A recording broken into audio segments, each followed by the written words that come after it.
This is Where the Compass Fails, written by Barrel Coops.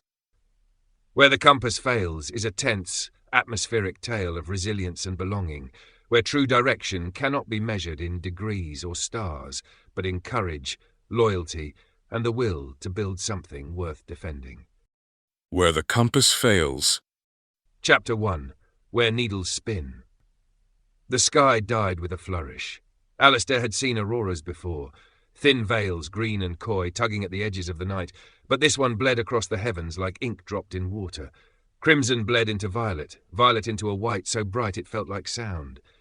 He took a photo out of instinct rather than wonder, the old reflex of documenting a thing to prove it had existed. By the time his phone saved the image, the screen pulsed once and surrendered to black.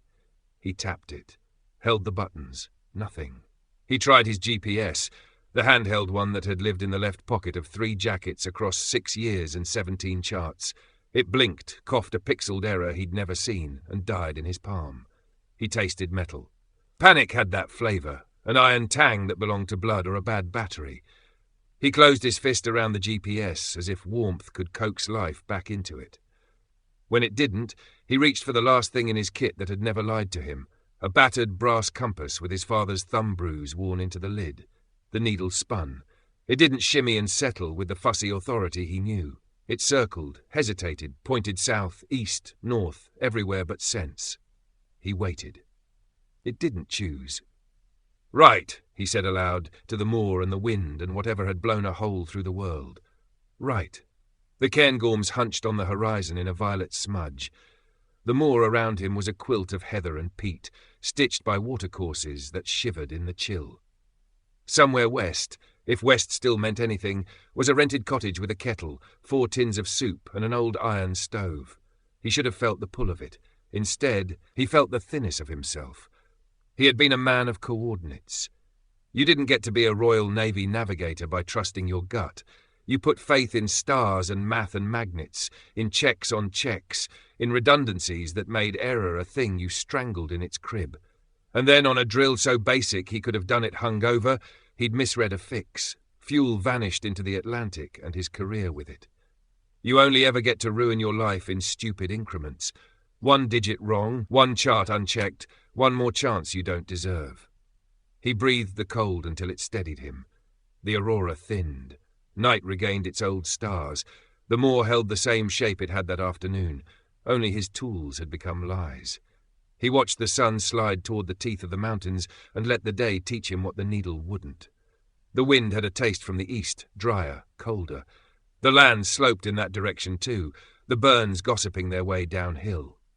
Roads would follow the easy grades where they could. Rivers led to bridges, bridges to people. And people right now would mean knowledge or danger or both. East then, he said, saying it made it real. He marked a shadow stick, knife in the turf, a line from first tip to second, and eyed the creep of noon. An old trick revived. South at solar noon, then the rest follows like geese. He walked when the shadow told him to, putting the sun to his right shoulder for the hours it allowed, then letting the slope argue when it didn't. The world had gone very quiet. No background thrum of distant road, no airplanes stitching contrails across the blue. Once, the sudden hush of a field of sheep, heads up, ears pricked, made him kneel and scan the horizon as if danger wore a jacket you could spot. Nothing moved but wind. On the single-lane tarmac that finally unscrolled from behind a hill like a lazy ribbon, he found the first proof that it wasn't just him.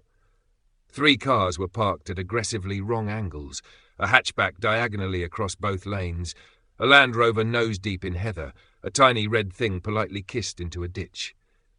Doors hung open. One had a cabin that smelled of burst airbag talc. All 3 held silence like it was cargo.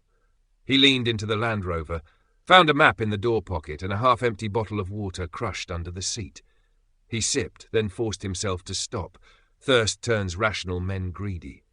He tore the road atlas free and laughed, a rough single burst that startled a grouse out of the verge. Paper, lines and names, and a tidy representation of logic, comfort masquerading as knowledge. Still, his finger traced the A939 down to Grantown, the A95 curling like a river snake, the small sewage of B-roads threading toward the coast. Lossiemouth, Old memory plucked it like a string. He'd cast a line off the harbour wall there when he was 12 and believed that things, mostly, worked. He turned the atlas to the light and let the land reconcile with the map. Hills to the northeast, a loch like a coin dropped into peat, a ribbon of birch that should mark a burn. It more or less matched. It always more or less matched. The bit that mattered, the bit that didn't print, was judgment. He walked. He counted paces when the road disappeared under drifts of heather, cut back when Burns told him he'd drifted, took bearings on a kink of larch and an erratic boulder as if deciding to believe in his own eyes might be the new religion. When evening drew long shadows out like wire, he found the smell of wood smoke that didn't belong to lightning-struck gorse. He stopped. Smoke meant people, and people, he thought of his father's rule, delivered over a chart table at 17. Ships are safe in harbour. That's not what ships are for. He smiled without humour, slid through a waist-high tatter of bracken, and came up cautious on the edge of a shallow bowl in the land. The camp announced itself by care rather than size. Fire laid small and clean, its stones placed with the kind of attention that makes a thing work better than it should. A tarp slung low between two skeletal birches, rain dripping from its edge in a straight line instead of chaos. A man sat on a log with a knife and a stick, carving curls with the easy, watchful rhythm of someone who does one thing while his mind looks the other way. "Evening," Alistair called, and made his palms visible as he stepped out. He'd learned that on deployment in places where a hello could get you killed. Show the hands first. The man's eyes flicked to him, then away, then back, as if cataloguing difference and danger and finding both acceptable. He was wiry, his face arranged by weather into permanent decision. A faded patch on his jacket shoulder was almost a uniform, almost a memory. Ranger, it said, threads fretted. "That depends," the man answered, and the word had the gravel of the hills in it. "On your idea of evening, Skye did a dance. Anything after that might be something else." Alistair let the words settle. He nodded at the fire. "I've got water if you've got heat." "You talk like a college," the man said, neither insult nor compliment. He flicked his knife clean. "Sit. Don't sit close." Alistair sat. Not close. He laid the bottle where both could see it and didn't take his eyes off the knife. Old habits weren't just navy, they were human. "Name?" the man said, testing the shape of the demand like it might trigger something. "Alistair." "Ian," the man replied, as if he'd let the answer go in exchange for the one he'd taken. "You a believer?" "In what?" "That this is a glitch, that we'll wake up to the BBC apologising for a brief interruption in service and a minister telling us to boil our water and stay calm." Alistair let the silence answer first. He pulled the brass compass from his pocket, popped the lid, and placed the spinning needle between them. It whirled, paused, lied, whirled again. "I used to believe in this," he said. "Then the sky happened." Ian watched the needles dance with a kind of tired pity. "Aye," he said. "Welcome to before." They ate a small meal that wasn't exactly shared, two men consuming the same heat in parallel, their spoons clinking out of time. Ian didn't ask questions the way a policeman does. He let space earn them.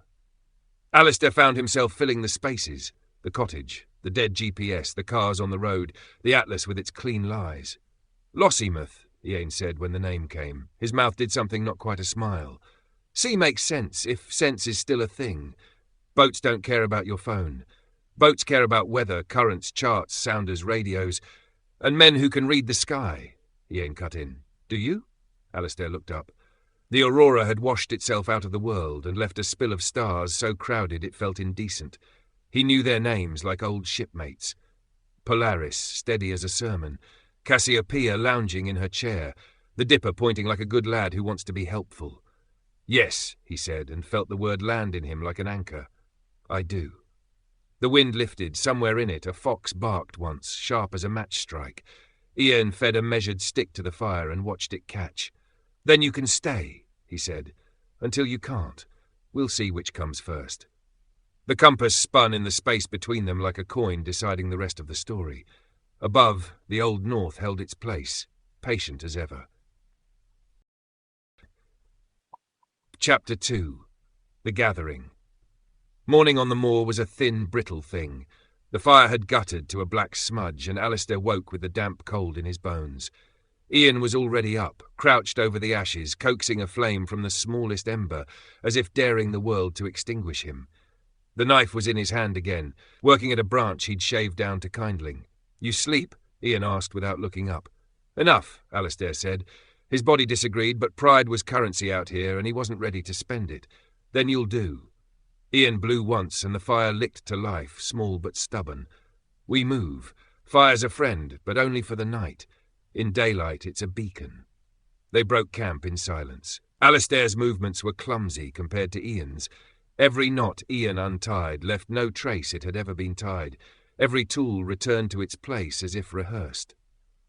By contrast, Alistair was still learning how to carry himself in a world that no longer came with switches or plugs. He folded his road atlas and slid it into his pack as if it was scripture. The first hours of walking were filled only with the sounds of boots on gravel and wind scouring the heather. Ian set a pace that was brisk but sustainable.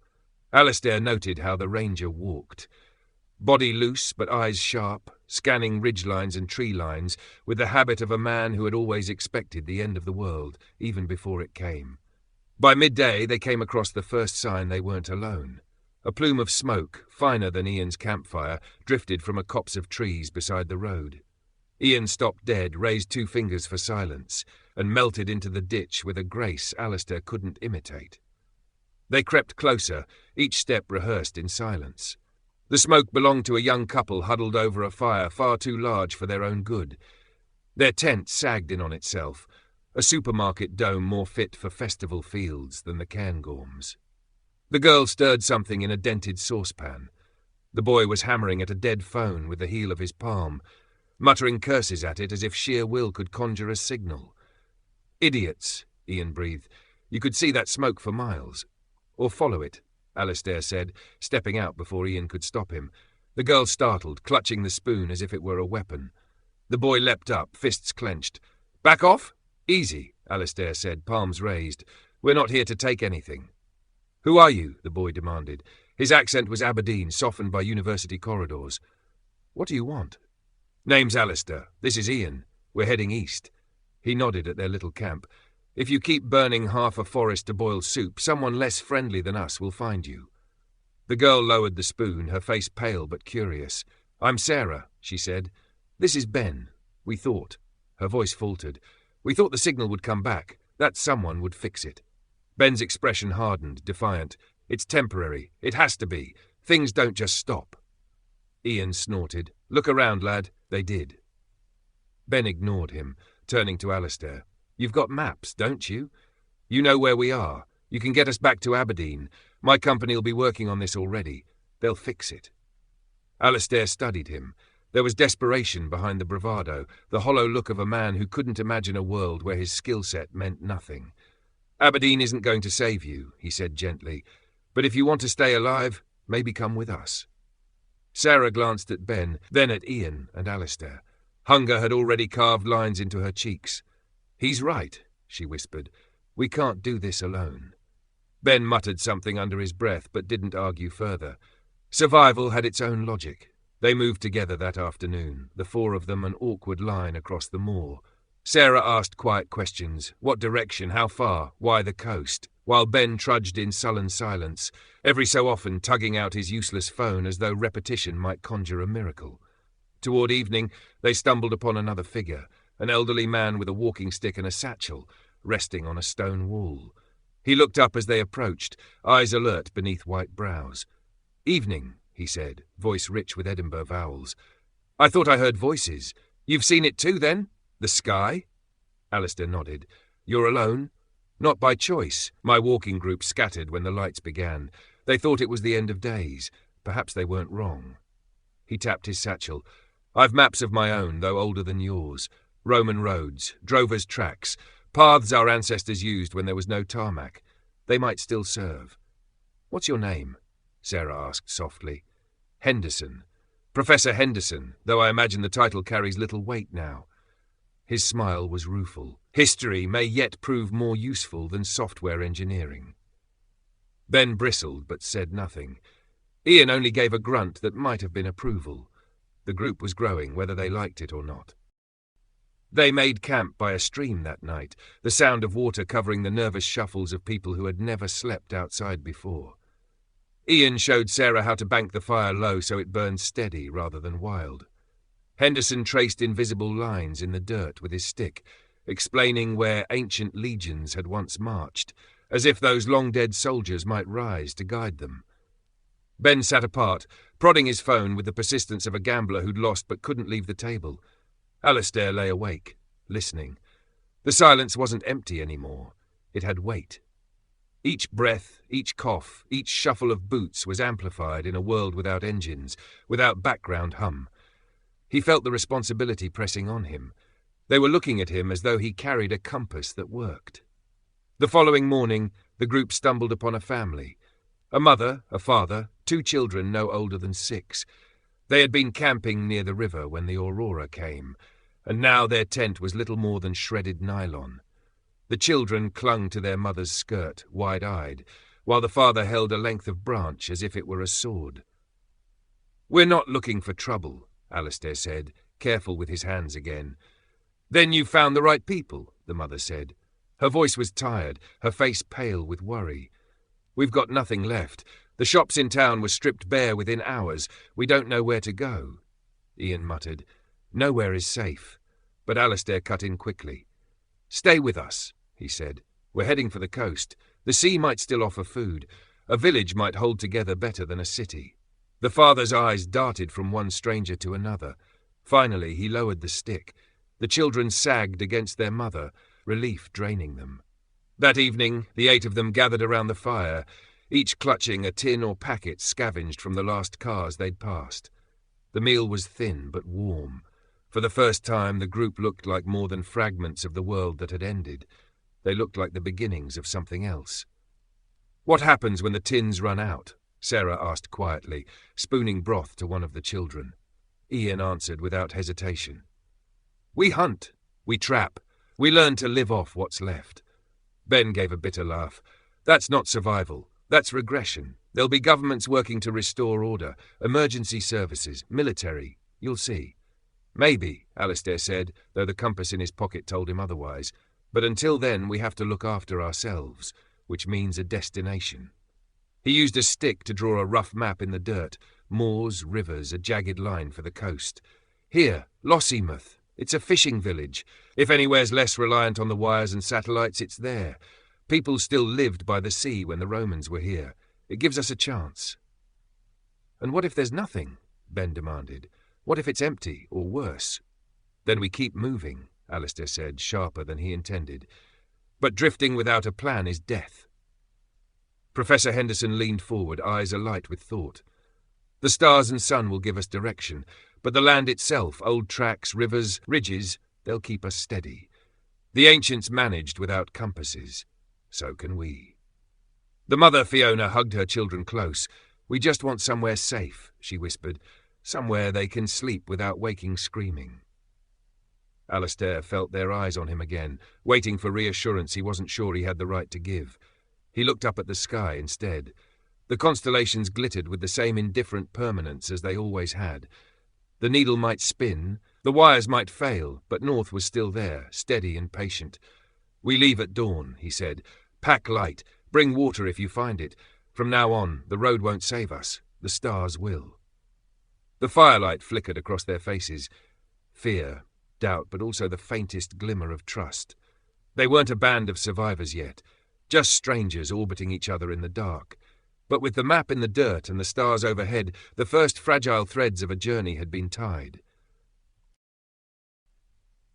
Chapter 3. The Ghost Road. They left the stream at first light, the mist hanging low across the moor like gauze. The family moved slowly, Fiona carrying her daughter on her hip, her husband taking the boy's small hand in his. Sarah walked beside them, patient, soothing. Ben lagged behind, his eyes darting from car to car along the road as if salvation might be hiding under a bonnet. The road itself was a graveyard. Cars leaned nose to tail, abandoned mid-journey. Some had doors swinging open, some stood locked with faces of forgotten children still painted on rear windows.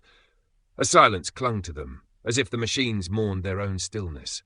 Ben couldn't help himself. Every few hundred yards he'd stop, tug at a handle, peer inside. There has to be one with power left, he muttered, kicking a tire. A battery. Something. Leave it, Alistair snapped more than once. Engines don't run when the world's burned its circuits. You don't know that, Ben shot back.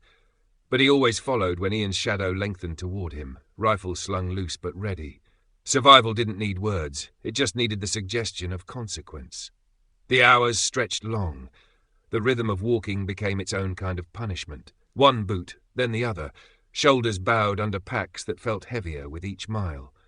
The children complained of hunger, their small voices rising like gnats around the group. Henderson distracted them with stories of Romans, pointing out the faint scar of an old trackway visible in the heather. Legions marched here, he said, his eyes alive with history. Step where they stepped, and you'll not sink into the bog. By late afternoon, the land dipped, funneling them into a narrow stretch where birch pressed close on either side. The air grew still. Ian halted abruptly, raising a hand. Quiet. Everyone froze. Alistair strained to hear what Ian's hunter's ear had caught. It came then, the faint scrape of metal, the muffled thud of a door slamming. Human sounds ahead. Could be survivors, Sarah whispered. Or worse, Ian growled. His eyes never left the bend in the road. People are the danger now. The group crept forward until they saw it. A lay-by scattered with vehicles, one bonnet still propped open. 3 men rifled through the contents, tossing aside backpacks and coats. They were lean, sharp-edged figures, their clothes ragged, their eyes scanning with a hunger that wasn't just for food. One carried a shotgun. The others had clubs, broken chair legs maybe. They moved like wolves, not strays. Ben's breath hitched. We should ask. Shut it, Ian hissed, dragging him into the ditch. You want to announce suppers here?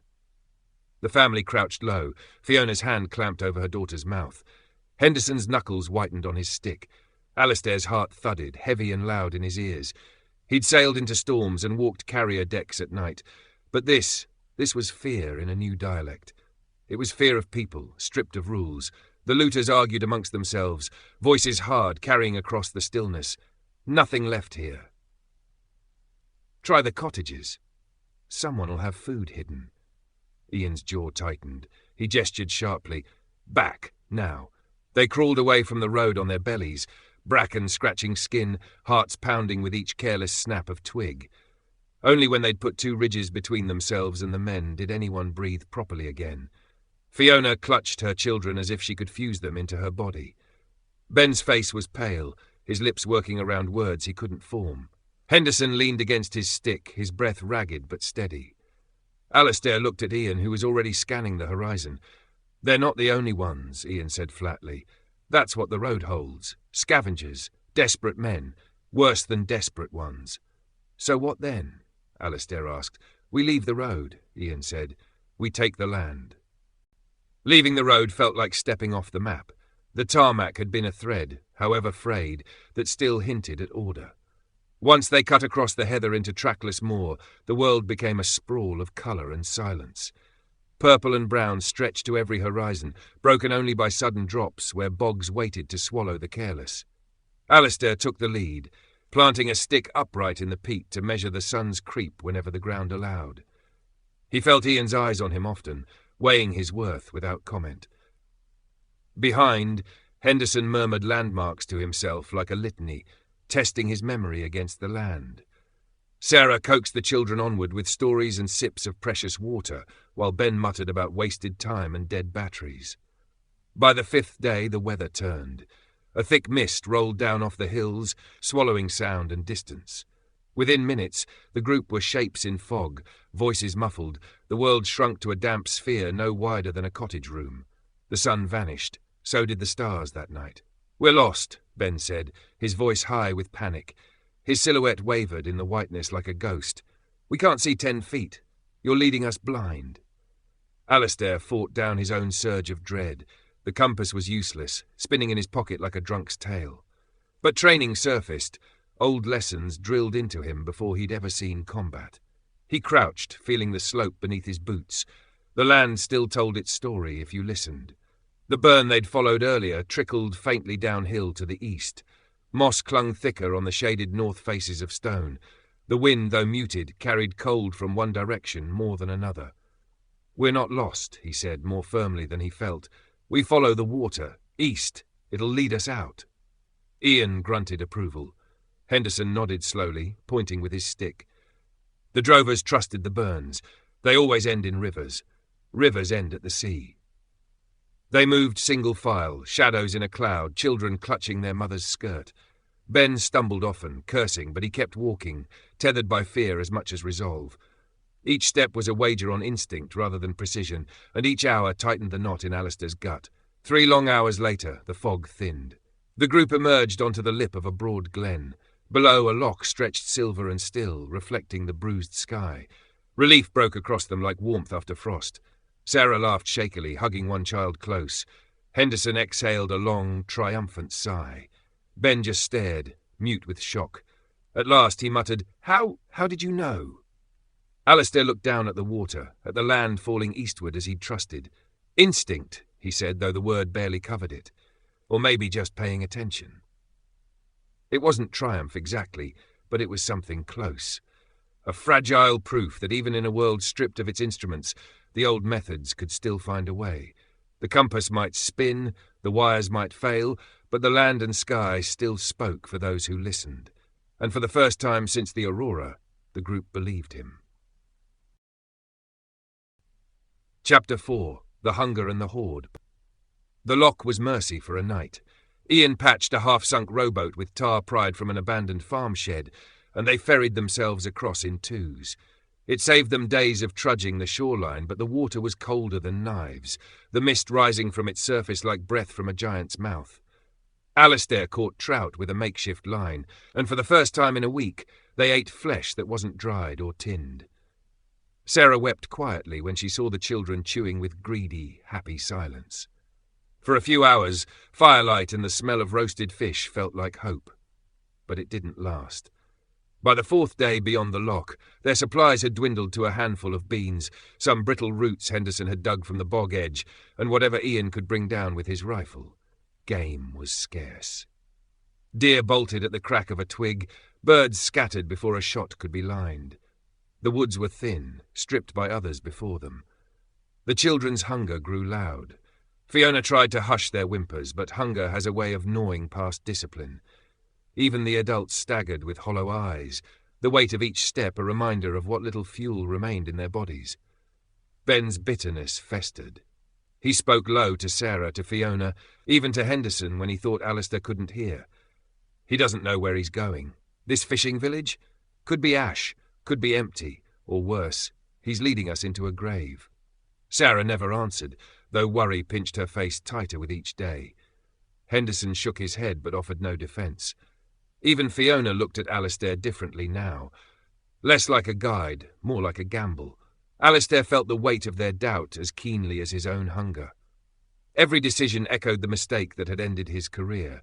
Every pause a reminder that precision had been replaced by guesses. Yet still he set his eyes on the horizon, forcing strength into his stride so they could borrow it. Late one afternoon, the road dipped through farmland. What had once been cottages with smoke from chimneys were now husks, doors swinging, windows shattered, gardens trampled bare. Ian froze at the sight of movement further on, a ragged knot of men. They numbered a dozen, maybe more, moving with grim intent. They carried axes, lengths of pipe, one had a shotgun slung casually as if it had already been used. Their voices carried, harsh laughter cutting the still air. They tore through a cottage, splintering doors, dragging out furniture, kicking walls as if destruction itself fed them.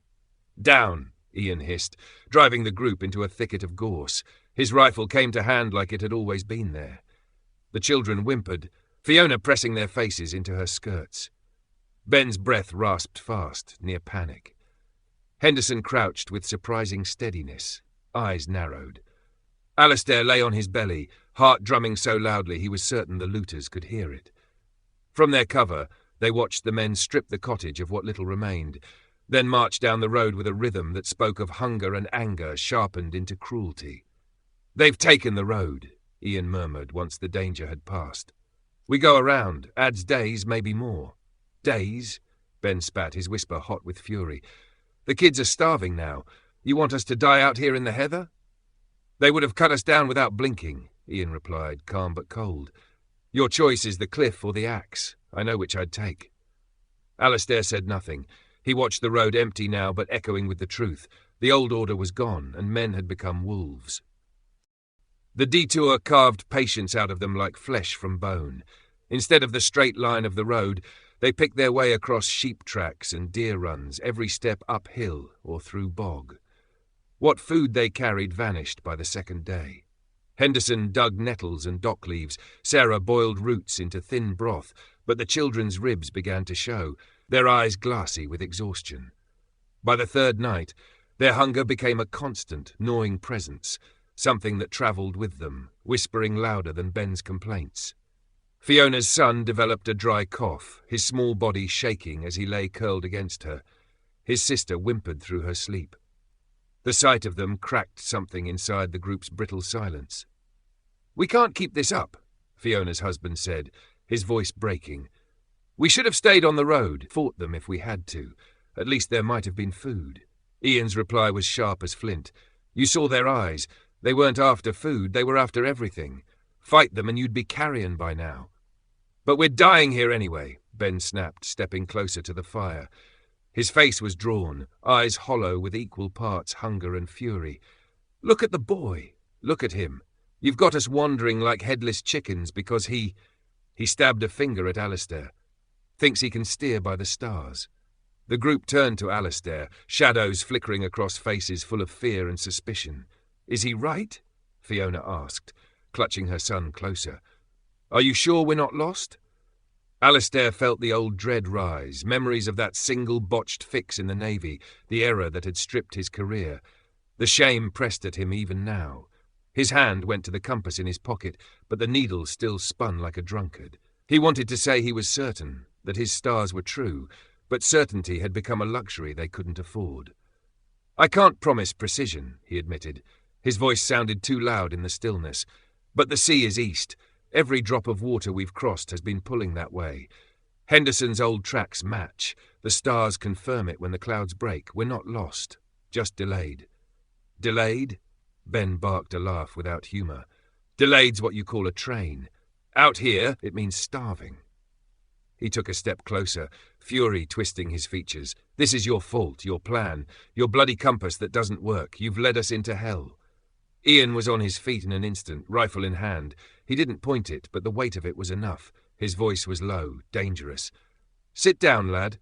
Sit down before you say something you can't take back." Ben froze, eyes flicking from the rifle to Ian's weathered face. His mouth worked, but no sound came. Slowly, he backed off and dropped onto a stone at the edge of the firelight, seething in silence.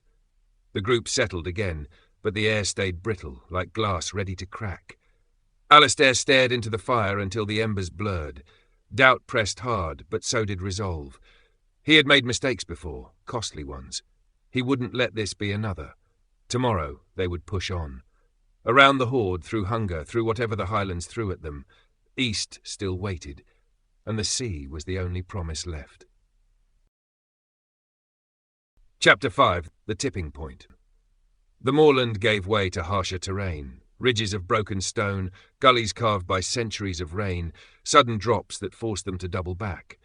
The sheep track Ian had chosen wound along the edge of a ravine, narrow enough that Fiona gripped both children's hands tight, her knuckles white. "We can't drag them through this," her husband muttered, glaring at the cliff face ahead. One slip and you learn quick," Ian said, steady as ever, walking the path like he was born to it. Better than walking into blades. The words stung, but no one argued. The memory of the scavengers still hung over them like smoke. By mid-afternoon, the boy's cough had worsened, his small face flushed hot, eyes glassy. Fiona pressed a damp rag to his forehead, but it did little. Sarah crouched beside them, listening to his breathing. "Fever," she said softly. "He needs rest, water. Food would help too, but mostly water." "Then we stop," Fiona said, eyes pleading. "Just for a while." Alistair crouched beside them, looking down at the boy. The knot of responsibility tightened in his chest. "We'll stop at the next stream," he promised. "We need water too. There'll be one soon. This land drains east." "And food?" Fiona's husband demanded, his voice sharp. "Promises won't fill bellies." Alistair held his gaze. There's a village over the rise. It should be close. If it's still there, we'll find something. The man's shoulders slumped, the fight bleeding out of him. They pushed on, the group stretched thin with exhaustion. When they finally reached the stream, they fell to their knees as if it were salvation itself. Sarah filled bottles while Henderson kept the children sipping slowly, rationing even as desperation clawed at them. Alistair and Ian moved ahead to scout. They climbed the low ridge, their boots crunching in silence. Beyond lay the village, a scatter of stone cottages tucked along a winding lane. Smoke should have curled from chimneys, dogs should have barked, hens scratched in yards. Instead, there was only ruin. Windows smashed, doors kicked from their hinges. One house still smouldered, its thatch collapsed in ash and sparks. The air reeked of charred timber and something darker. Bodies lay where they had fallen.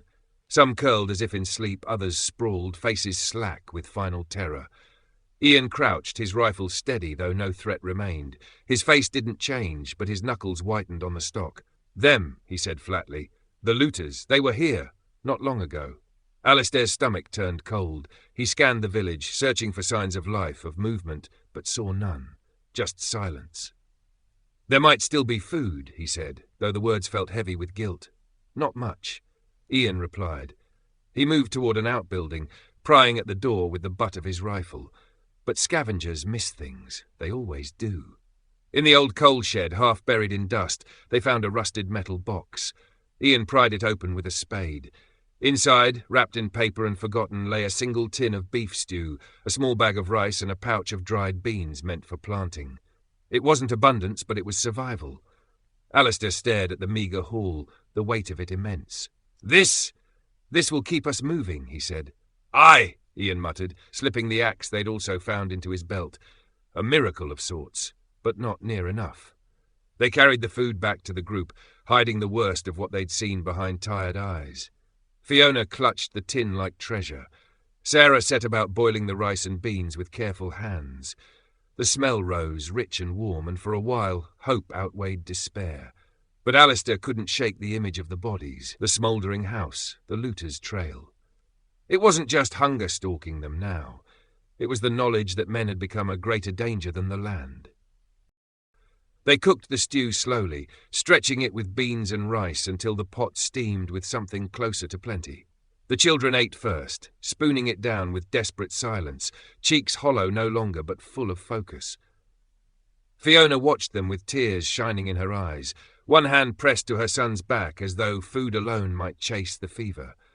When it was the adults' turn, each portion was no more than a ladle's worth, yet it tasted like a feast. Salt, meat, the faint chew of rice. After days of nettles and roots, the flavour was overwhelming. Alistair chewed slowly, trying not to devour it all at once. He forced himself to savour it, because he knew there might not be another meal for days. Ben broke the fragile calm with a harsh laugh. "1 tin of stew, a bag of rice, some beans, and we're meant to believe this is survival? We're scavenging scraps like rats. You call that leadership?" Alistair set his spoon down, his jaw tight. He wanted to remind Ben of the compass, of the stars, of the instinct that had led them through fog. But the truth weighed too heavily. "We're alive tonight," he said simply. "That's more than the people in that village can say." The words hung like smoke. Fiona looked away, clutching her children closer. Henderson stirred the fire, eyes distant. Even Sarah, usually steady, kept her silence. Only Ian spoke, voice low and flinty. "You saw those bodies," he said to Ben. "We all did. That's what your road would have brought us. Death taking from others until someone stronger takes from you. If that's the path you want, go back. The rest of us will try something better." Ben's mouth worked, but no answer came. He muttered into the dark, retreating into the shell of his own anger. Later, when the others slept, Alistair and Ian kept watch by the embers. The night pressed close, the silence heavy. "You said we're better than them," Alistair murmured. "But are we? We're scavenging too. We survived because others didn't." Ian poked at the coals, sending sparks spiralling. "Difference is, we're not tearing the world down to feed ourselves. We're trying to hold something together, even if it's only this lot." He nodded toward the sleeping figures. "Scavengers steal, builders salvage. That's the line." Alistair thought of the compass in his pocket, of the way its needle spun and lied. He thought of the stars, the only things that hadn't betrayed him. He wanted to believe Ian was right, that what they were doing mattered, that there was a line left to hold. "Then we keep building," he said. Ian gave a single nod, the firelight glinting in his eyes. "So long as we can." The two men sat in silence after that, the fire burning low. Behind them, the group breathed in uneven rhythms, caught between hunger and hope. Ahead lay only uncertainty, but for that one night, the pot was empty, their bellies were not, and the fire still held. Chapter 6. The Labyrinth and the Whisper. The Highlands closed around them like a clenched fist. Gone were the broad sweeps of moorland where the eye could drink miles of horizon. Now the land broke into deep glens and knife-edged ridges, shadowed valleys where the sun barely reached. The air tasted different here, damp, metallic, laced with the constant roar of unseen water. Professor Henderson was in his element. He tapped his stick against cairns half swallowed by moss, pointed out faint ridges where the Picts had once driven cattle. "These paths are older than any road," he said, his eyes alight with something close to joy. "Forgotten, but not gone. The land remembers." Alistair, though, struggled. His training had been for open horizons, for the unbroken sweep of sea and sky. Here the ridges hid the sun, the constellations vanished behind walls of stone, and even the wind was muted. He felt blind without the vastness he'd once relied upon. They followed Henderson's cues, a line of stones that once marked a trail, the way a burn curved between two ridges, the sudden appearance of rowan trees where travellers had planted them as guides. It was slow, exhausting work, each step an act of trust in a man who had spent more years reading history than maps. Food was scarcer than ever. Ian set snares, catching the occasional hare, but the group's meagre reserves dwindled quickly. Sarah boiled thin soups from roots Henderson unearthed, eking out calories with patience. The children no longer whined. They were too tired for that. Their silence was worse. Ben's resentment simmered close to the surface. He stumbled along, muttering darkly about wasted time, about fairy-tale paths and stars that no longer mattered. Alistair ignored him, though each word landed heavy. Leadership, he was learning, wasn't about being right. It was about walking when others wanted to stop. On the fourth night in the labyrinth, they camped in a narrow hollow, cliffs looming like watchmen on either side. The fire was small, hidden, its smoke whipped away by a restless wind. As Alistair leaned back against stone, he caught the faintest wisp rising from a nearby slope, smoke that wasn't theirs. He straightened at once. "Do you see that?" Ian followed his gaze. A thin grey column drifted above the ridge, almost swallowed by the dark. His hand went to the rifle without hesitation. "Someone's close." "Could be another family," Sarah said softly, hope flickering in her voice. "Like us." "Or not," Ian replied, his tone flat. Alistair stared at the smoke, weighing fear against instinct. The group needed allies, not just food and direction. But the looter's memory lingered sharp in his mind. "I'll go," he said at last. "If it's safe, I'll bring them back. If not..." He didn't finish. He didn't need to. Ian studied him for a long moment, then he nodded. 1 hour, no more. If you're not back, we move." Alistair tightened his pack straps and set off into the dark, the other's eyes following him until the ridge swallowed him whole. The climb up the ridge was steep, the ground slick with moss. Alistair moved carefully, keeping low, the sound of his breath loud in his own ears. The smoke drew him on, faint but steady. He wondered with each step if he was walking into a trap or into salvation. At the crest, the land dipped into a small hollow. There, sheltered by leaning slabs of rock, a single fire burned. Beside it sat a young woman. She was slender, her coat patched and worn, her hands cupped around a tin mug. A small pack lay at her feet, and across her lap rested a battered book. She was humming softly, a tune too fragile for this broken world. Alistair stepped forward, palms open. "I'm not here to hurt you," he said quietly. The woman's head snapped up, eyes wide. In the firelight they were sharp and wary, though not cruel. She tightened her grip on the mug but didn't reach for the knife at her belt. "Who are you?" "My name's Alistair. I'm with others. Families, children." He gestured down the ridge. "We're heading for the coast." She studied him for a long moment, the silence filled by the crackle of the fire. Then she nodded once. "Elara," she said. I was on retreat when it happened. The lights came and everything stopped. Alistair eased closer, crouching opposite her fire. How long have you been on your own? Since the beginning, she said. Her voice was quiet, almost melodic. I avoid groups. They're frightened. Frightened people are dangerous. He thought of Ben's bitterness, of the looters on the road. She wasn't wrong. But he also thought of Sarah tending the sick, of Henderson's stories keeping the children walking. Alone won't last forever, he said. Her gaze flicked to the sky. The world's gone, she whispered. The signals, the wires, the hum in the air. You can feel it missing, can't you? It's not just silence. It's emptiness. We'll have to make a new world now. The words settled deep into Alistair. She was right. His compass, his charts, his instruments, they belonged to a dead age. The stars, though, still burned. Perhaps that was enough. He told her about their group, about the hunger and the sick boy, about the dangerous men on the road. We could use another set of hands, he finished, and another voice. It doesn't have to be loud. Elara was quiet for a long time.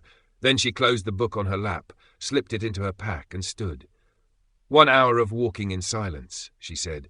If I don't like what I see, I leave. Alistair nodded. Fair. They descended together. When the group saw him return with a stranger, Ian's rifle lifted instinctively. The barrel lowered only when Elara stepped into the firelight, her hands empty, her eyes steady. This is Elara, Alistair said.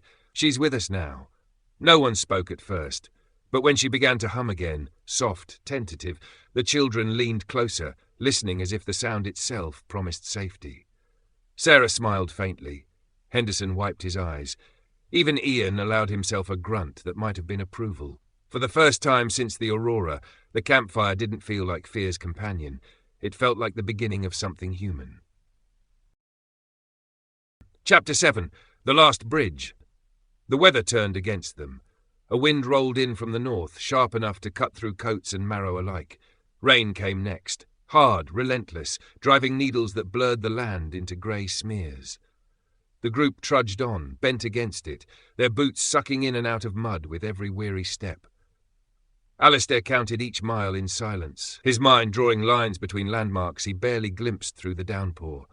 Henderson leaned heavily on his stick, but his voice never faltered, pointing out the hidden contours of the land, the markers only he seemed to recognize.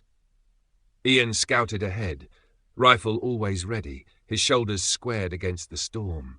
The boy's fever worsened. He coughed through the nights, his small chest rattling with each breath. Fiona carried him when his legs gave out, though her own strength was dwindling. Sarah did what she could, her hands cool on his brow, her voice steady, but without medicine, all she could offer was comfort. It was near dusk on the third day of rain when the roar of water reached them. They followed the sound down a slope, and there it was, a river in full flood, swollen with weeks of rain, frothing white as it smashed against rock and bank. Spanning it was what remained of a suspension bridge. Once, it must have been beautiful, steel cables arched in grace, road deck stretching wide enough for 2 lanes. Now the middle span lay in ruin, torn cables dangling like snapped harp strings into the torrent below. One half of the deck had collapsed into the water, the rest twisted, blackened where the Aurora's surge had cooked the steel. Ben stared at it, aghast. "It's gone," he said flatly. "That was the way. We can't cross this." The group stood silent, staring at the wreck. It was more than a bridge. It was a symbol. Proof that even the strongest structures could be undone. Ian spat into the mud. "Can't use that eye, but rivers have old ways. Before bridges there were crossings." Alistair scanned the banks. He remembered training long ago, lessons about how rivers could be read like charts. A cluster of rocks, half submerged, hinted at shallows. A line of trees bent in the same direction as the current marked a ford once used by drovers. He pointed. "There, we'll cross in 3s. Hold hands, don't let go." "No," Fiona said, clutching her son tight. "Not in that water. It'll take him." "It'll take all of us if we stay here," Ian said bluntly. Alistair stepped forward, unshouldering his pack. "I'll go first. If I make it, you'll know it can be done." The group watched in taut silence as he waded into the river. The current hit like a living thing, battering against his legs, clawing for purchase. Cold knifed up through his bones, numbing his hands as he groped for footing on slick stones. He fixed his eyes on the opposite bank, one step at a time. each movement a battle against the pull of the torrent. When he stumbled onto the far side, water streaming from him, he turned and raised an arm. Relief swept across the group, brief and fragile. It was possible. Barely. Ian went next, leading Sarah and Ben. The ranger's stride was steady, his grip firm on Sarah's arm as the three of them edged into the torrent. Sarah's face was pale, but she clung to his hand without faltering. Ben stumbled twice, nearly dragged down, but Ian hauled him upright with a strength that left no room for complaint. They made it across, drenched and shaken, but alive. Ben collapsed on the bank, coughing up river water, his earlier bravado washed clean away. That left the family. Fiona strapped her daughter to her back with a scarf, then gathered her feverish son in her arms. Her husband took her free hand, jaw tight, eyes locked on Alistair across the river. "No rushing," Alistair called above the roar. "One step at a time. Lean into the current." They waded in. The river surged at their knees, then thighs pushing with relentless force. The boy whimpered weakly against Fiona's chest, his fevered body limp. Her husband braced against the current, pulling her onward, but halfway across his boot slipped on a moss-slick stone. He fell hard, dragging Fiona sideways. Sarah screamed. Alistair and Ian plunged back into the torrent without hesitation. Cold seized Alistair's chest like iron bands, but he forced his legs through the current. He reached Fiona first, grabbing her arm just as the water surged higher, threatening to tear her child from her grasp. Ian hauled the father upright, shoving him back toward the shallows. For one breathless moment, all four of them were locked in the river's grip, its power threatening to claim them. Then together they staggered forward, step by agonizing step, until the water shallowed and the far bank rose beneath their feet. They collapsed in a heap on the grass, coughing and gasping, their bodies trembling from cold and exhaustion. Fiona cradled her children, weeping quietly into their hair. Her husband clasped Ian's arm in silent gratitude, too spent to speak. Ben sat apart, staring at the ruined bridge, his face pale. "If that's what the world is now," he muttered hoarsely, "then we're all mad to keep going." But Alistair, sprawled on his back with the stars spinning above, felt something different. They had crossed. The bridge of steel had failed, but the old ways, their own strength, their own hands had carried them through. For the first time since the Aurora, he didn't feel like a man defined by failure. He felt like a guide, a leader. The compass in his pocket still spun, but the path had felt clearer than it had in weeks. Chapter 8. The Price of Survival. Crossing the river left them battered and hollow, but there was no time to rest. The temperature dropped with nightfall, a bitter wind scouring across the open moor. Their clothes clung wet and heavy, the cold burrowing deep until even shivering became an effort. They pressed on, though every step was agony. Alistair forced the pace, knowing that stopping meant freezing where they stood.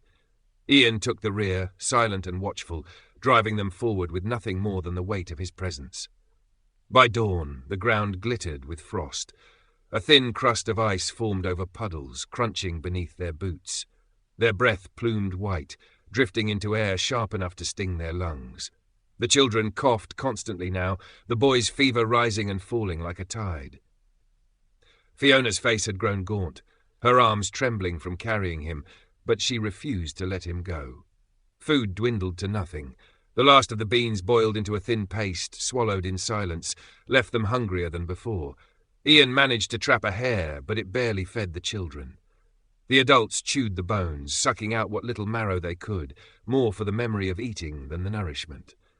Ben grew quiet. His muttering, once constant, was replaced by a haunted silence. He walked with his head down, his phone no longer clutched in his hand but shoved deep in his pocket, a useless relic he couldn't quite discard. By mid-afternoon, the moor opened into a wide plateau. From there they saw movement on the horizon. At first Alistair thought it was deer, but the shapes grew clearer. Men on horseback, silhouettes etched against the pale sky. There were 5 of them, spread in a line, scanning the land like hunters. Ian swore under his breath. Scouts, raiders. Same as the ones we saw before, just better mounted. "Do you think they've seen us?" Sarah whispered, pulling the children closer. "Not yet," Ian said, "but if we stay in the open, they will." Alistair scanned the land. To the north, jagged rocks and heather offered cover. To the south, a shallow depression that might hide them but would trap them if discovered. The horses moved steadily, their riders scanning with the ease of men who had done this before. "We hide," Alistair said. "Among the rocks. Stay low. Keep the children quiet." The group scrambled for cover, crouching in the shadow of a ridge, hearts hammering in unison. The riders passed at a distance, their figures ghost-like in the haze. The clop of hooves carried faintly, then faded. But the silence that followed wasn't relief. It was dread. Because now they knew the land wasn't empty. It belonged to men who claimed it with violence. Ian broke the silence, his voice low and grim. "They'll circle back. They always do." The wind rose by evening, dragging heavy clouds across the sky. Rain lashed down in sudden sheets, cold enough to numb fingers within minutes. The group pressed against the ridge, soaked and trembling, watching the horizon for any sign of the horsemen. "They won't be out in this," Henderson said, his voice nearly lost to the gale. "Even raiders need shelter." "Then we find ours before we freeze," Alistair replied. His eyes scanned the slope, searching for breaks in the rock. There, a dark slit half hidden by scrub. There, a cave, or close enough. They scrambled up the slick incline, sliding more than once until they reached the hollow. It was little more than an overhang, a shallow cave gouged into the hillside, but it was dry. They crowded inside, pressing close for warmth as the storm battered the world outside. Fiona eased her son down, wrapping him in what blankets remained. His skin was hot to the touch, sweat beading along his brow despite the cold air. Sarah knelt beside him, whispering comfort while her own hands shook. "We'll catch water," Alistair said. He and Ian rigged their last tarpaulin at the mouth of the cave, angling it to funnel the rain into their pans. Drops pattered steadily, a rhythm that sounded like hope. They filled bottles as the storm raged, guarding each one as if it were treasure. The children huddled together, wide-eyed but silent. Henderson told them an old tale, his voice soft and steady beneath the storm's howl, something about Pictish kings and hidden roads. The words carried no magic, but gave them something to hold on to. Ben sat apart, his knees drawn up, staring out to the sheets of rain. "We're animals now," he said finally, his voice raw, "hiding in holes, drinking from puddles, pretending it means something." "No," Ian said, his eyes hard in the firelight. "Animals take what they want. We're still choosing. That's the difference." Ben gave no reply, but his shoulders sagged, and for once he didn't argue. The storm raged through the night, shaking the ground with its fury. The group dozed in shifts, jerking awake at each roll of thunder, each echo of wind that sounded too much like hooves.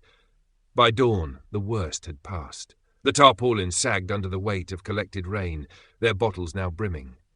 Alistair stepped out into the pale morning, his breath a cloud in the frosty air.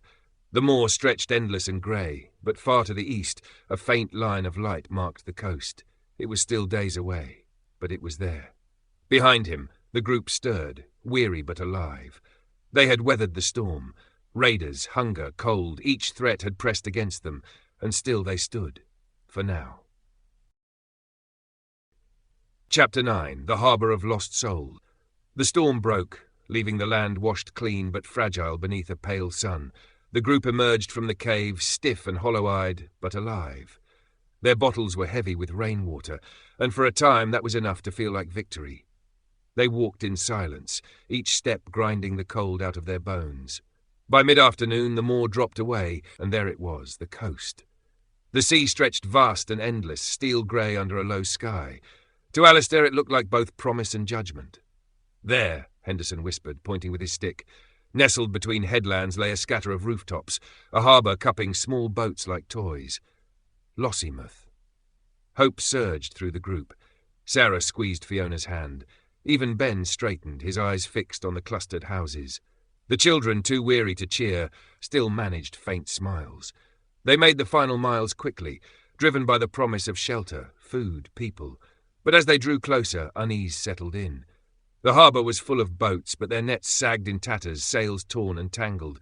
The houses were intact but silent, shutters closed, smoke absent from chimneys. "It's too quiet," Ian muttered. His hand tightened on the rifle slung over his shoulder. Alistair felt it too. Villages should breathe, dogs barking, gulls wheeling over scraps, voices carrying across yards. This one sat still as stone. They entered by the main road. Windows were boarded from within, doors barred. The smell of salt and rotting fish drifted from the harbour. Then a sound broke the silence, the slow creak of a church door. An old man stepped out, his frame bent but his eyes sharp. Behind him, shadows of women, children and the elderly huddled in the nave. Their faces were pale, hollow-cheeked, quiet, eyes full of suspicion. "You're late to the funeral," the old man rasped. His voice was hoarse, carrying the weight of years. "The young and the strong are gone, went chasing governments and promises. We stayed, thought the sea would keep us alive." "And did it?" Alistair asked, though he already knew the answer. The old man gave a bitter laugh. "The sea took our men, took our boats when the machines died. We don't fish by stars anymore, forgot how. Now the harbour rots, and we rot with it." The words hung heavy. This wasn't salvation. It was a warning. Survival here would be as fragile as anywhere else. Yet as Alistair looked at the still water of the harbour, at the silent boats and the weary faces, something flickered within him. Not despair, purpose. The villagers gathered in the church, pressed close on worn pews. The air was thick with salt, candle smoke, and the faint smell of mildew. Children clung to their mothers. The elderly leaned on sticks, their eyes fixed on Alistair's group, as if measuring whether they were threat or salvation. The old man who had spoken first lifted a trembling hand. "You've come too far for nothing. There's no food here, no power, no future. You'd best move on before the raiders find you." Fiona's daughter whimpered and buried her face in her mother's coat. Sarah knelt beside her, offering comfort with what strength she had left. Henderson stood stiff, his knuckles white on his stick, unwilling to collapse in front of strangers. Ben shook his head, muttering under his breath. "Told you, dead end, always was." Alistair ignored him. He stepped forward, meeting the old man's weary gaze. "The sea isn't dead, you just stopped listening to it." The church stirred. Some muttered. One young boy looked up with wide, hopeful eyes. The old man narrowed his own. "And what would you know of the sea, stranger?" "I was a navigator," Alistair said, his voice carrying into the rafters. "I steered by the stars when the instruments failed. You've boats in the harbour. Nets, too. They're torn, but mendable. The sea hasn't abandoned you. You've abandoned it." A ripple passed through the crowd, doubt mixed with longing. A few of the women exchanged glances, their faces softened by the memory of nets full and larders stocked. Ian shifted beside Alistair, rifle resting easy in his hands. "He's right. The world's gone back to teeth and iron. If you want to live, you go back to old ways. There's no other choice." The old man's jaw worked, but his eyes flicked to the villagers. He saw the hunger there, the spark of something fragile and dangerous. Hope. Slowly he sat back on the pew. "Then show us, navigator. Prove the sea isn't lost." The challenge was clear. If Alistair failed, he would drag his own group and this village deeper into despair. But if he succeeded, if he could teach them to read the tides, to trust the stars again, then perhaps this place could become more than a harbour of ghosts. Alistair's hand brushed the useless compass in his pocket. The needle still spun, drunk and lost, but above the shuttered windows the stars waited, fixed, faithful. He lifted his head. "Then tomorrow we try." Chapter 10. The Starfish and the Anchor. Morning broke pale and thin, the sea a restless sheet of grey. Alistair stood at the harbour wall, the salt wind tugging at his coat. Around him gathered a handful of villagers, wary, hollow-eyed, but drawn by the possibility of something more than slow starvation. His own group stood with them, Sarah holding Fiona's daughter, Ian silent but watchful, Henderson leaning on his stick like a staff of office. Even Ben had drifted closer, though his expression was tight with scepticism. Alistair pointed to the horizon where gulls wheeled in lazy arcs. "The sea hasn't changed," he said. "It still gives signs to those who watch. Birds mean shoals, tides carry rhythm, stars guide as they always did. You've just forgotten how to read them." One of the villagers, a young man with hands raw from failed net mending, frowned. "And what good's watching stars when we need food now?" Alistair knelt by a coil of rope, fashioning a crude lead line from a weight and knots at intervals. "You measure depth. You feel the seabed. Sand, gravel, mud, they tell you where the fish are. My father taught me this before I ever held a compass." The young man watched as Alistair tossed the line over the harbour wall, drew it up and rubbed the grit between his fingers. Gravel, which means we're too close. We need sandbanks, shallows, that's where the shoals rest. The explanation seemed almost magical to the villagers, though Henderson nodded knowingly. The Romans trusted rivers and roads in the same way. The land speaks if you've the patience to listen. That afternoon they took out a small boat, patched clumsily but still seaworthy. Alistair helmed, Ian at his side, the villagers clambering aboard with uncertain hands. They pushed into the swells, the boat creaking as if remembering its purpose. Alistair watched the gulls, the rhythm of the waves, the set of the wind. He steered not by compass, but by instinct honed through years at sea and months of desperation. When they dropped the net, it felt like casting hope itself. They waited, the boat rocking gently. Then the pull came, small at first, then heavy with promise. Together they hauled it in, the net writhing with silver bodies. Gasps erupted. One of the villagers fell to his knees, laughing with disbelief. Another began to cry openly. For the first time in weeks, the smell of fresh fish filled the air. Not rot, not smoke, but life. Back on shore, the catch was shared quickly, fire pits blazing along the harbour. Children ate until their faces shone with oil. Women clutched their bowls with shaking hands. Even the old man, who had doubted most of all, lifted his head and whispered, "The sea lives yet." That night, as the village settled into the rare quiet of full bellies, Alistair sat on the harbour wall, staring at the constellations. The compass in his pocket spun uselessly, but above him, the stars traced their eternal map. For the first time since the aurora, he felt steady, an anchor in a world adrift. In the days that followed, the rhythm of the village began to change. Hunger still hovered at the edges, but now there was motion, purpose, and a faint sense of possibility. Alistair spent his mornings by the harbour, teaching the younger men how to read the tides and set their nets without reliance on engines or sonar. He showed them how to use the stars, drawing constellations in the sand, guiding them through bearings with nothing more than a stick and their own eyes.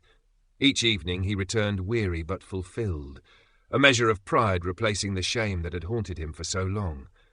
Ian became the village's shield. He organised watch rotations, trained men and women alike to use the few weapons they had, and drilled them in silence and discipline. His lessons were blunt and often cruel. Hesitate and you're dead. But the villagers began to carry themselves differently, more alert, less beaten. Henderson found his place among the children. He gathered them in the ruined schoolhouse, his voice filling the air with stories of ancient clans, Roman legions, and Pictish trails that crisscrossed their homeland. His tales gave the young something to cling to, a reminder that others had survived harsh worlds before them. Sarah was healer to all. With herbs gathered from the cliffs and remedies pulled from memory, she tended fevers and eased coughs. Fiona's son improved under her care, the worst of his illness fading. His laughter returned in fragile bursts, and Fiona clung to it like a miracle. Even Ben, once the loudest critic, began to shift. His clever hands found use repairing nets, patching boats, and cobbling tools from rusted scrap. One afternoon, he hauled an old winch from a shed, stripped and cleaned it until it turned smooth once more. "I can't fix satellites," he muttered, grease on his cheeks, "but this I can do." Alara brought music. In the evenings, she sat by the fire with her salvaged book of songs, her voice weaving through the night. At first, it was hesitant, almost apologetic, but soon others joined, voices rising against the darkness, carrying further than fear. The villagers began to smile again, if only for moments. They ate fish stews, listened to stories, sang by the fire. The emptiness that had weighed on them lifted, replaced by something fragile but real. The sense that a life could be rebuilt, even here at the edge of the world. Yet in the quiet of night, when the sea was calm and the stars sharp above, Alistair's thoughts drifted further. For every boat they patched, for every child who smiled again, he knew the world beyond the village was still broken. Raiders prowled. Hunger pressed on other communities. And the aurora that had stolen their old lives still lingered in memory, a reminder that nothing was safe, not even the sky. The compass in his pocket spun on, useless. But when he lifted his eyes to the heavens, the stars remained steady. For now, that was enough. Chapter 11. The Tide of War. The first warning was a sound, not from land but from the sea. Alistair stood watch on the headland, the dawn just bleeding into the horizon, when he felt it, a low vibration that thrummed through his boots before it reached his ears. At first he thought it was memory, a trick of nerves, but then the sound grew clearer, a deep, rhythmic chugging that did not belong in this quiet, broken world. Engines. He sprinted down the slope, boots hammering the frozen earth. "Ian! To arms!" His voice carried across the village, shattering the early calm. Villagers tumbled from houses, half-dressed, confusion written on every face. Ian was already moving, rifle in hand, his jaw clenched tight. "Where?" "The sea," Alistair said, breathless. "They're coming from the sea." Together they ran to the harbour wall. The first light revealed a trawler rounding the headland, a rusted hulk that should have been nothing more than scrap.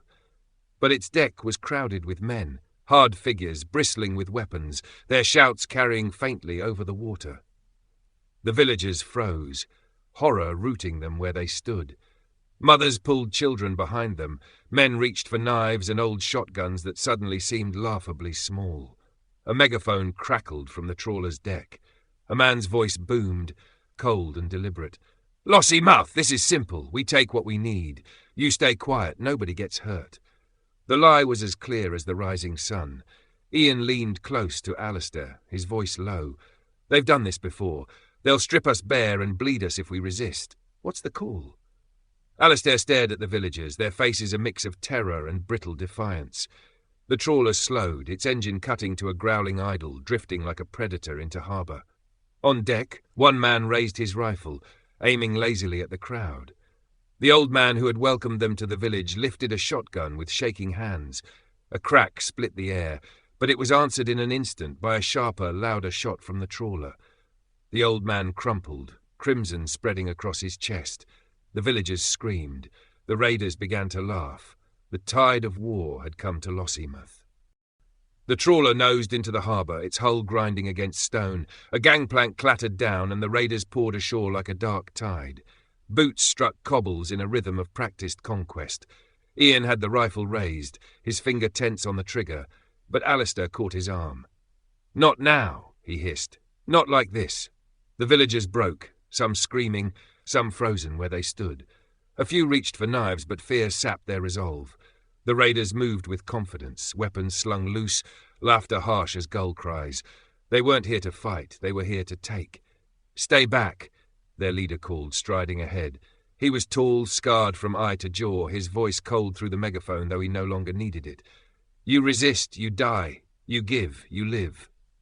A handful of villagers tried to hold their ground. They raised rusted shotguns and old farm tools, but the raiders swept them aside. One man fired. The crack echoed, wide and desperate. A raider dropped, clutching his arm. For a heartbeat, hope flared, then rifles barked in reply. 2 villagers fell, the cobbles slick with blood. The crowd broke for good. Women dragged children into the church, doors barred behind them. Men dropped their weapons, faces twisted with shame. Alistair and Ian ducked into the shadow of a fishing hut, watching helplessly as the village was stripped. The raiders took everything. Fish from drying racks, sacks of potatoes hoarded in cellars, blankets, tools, even the few working lanterns.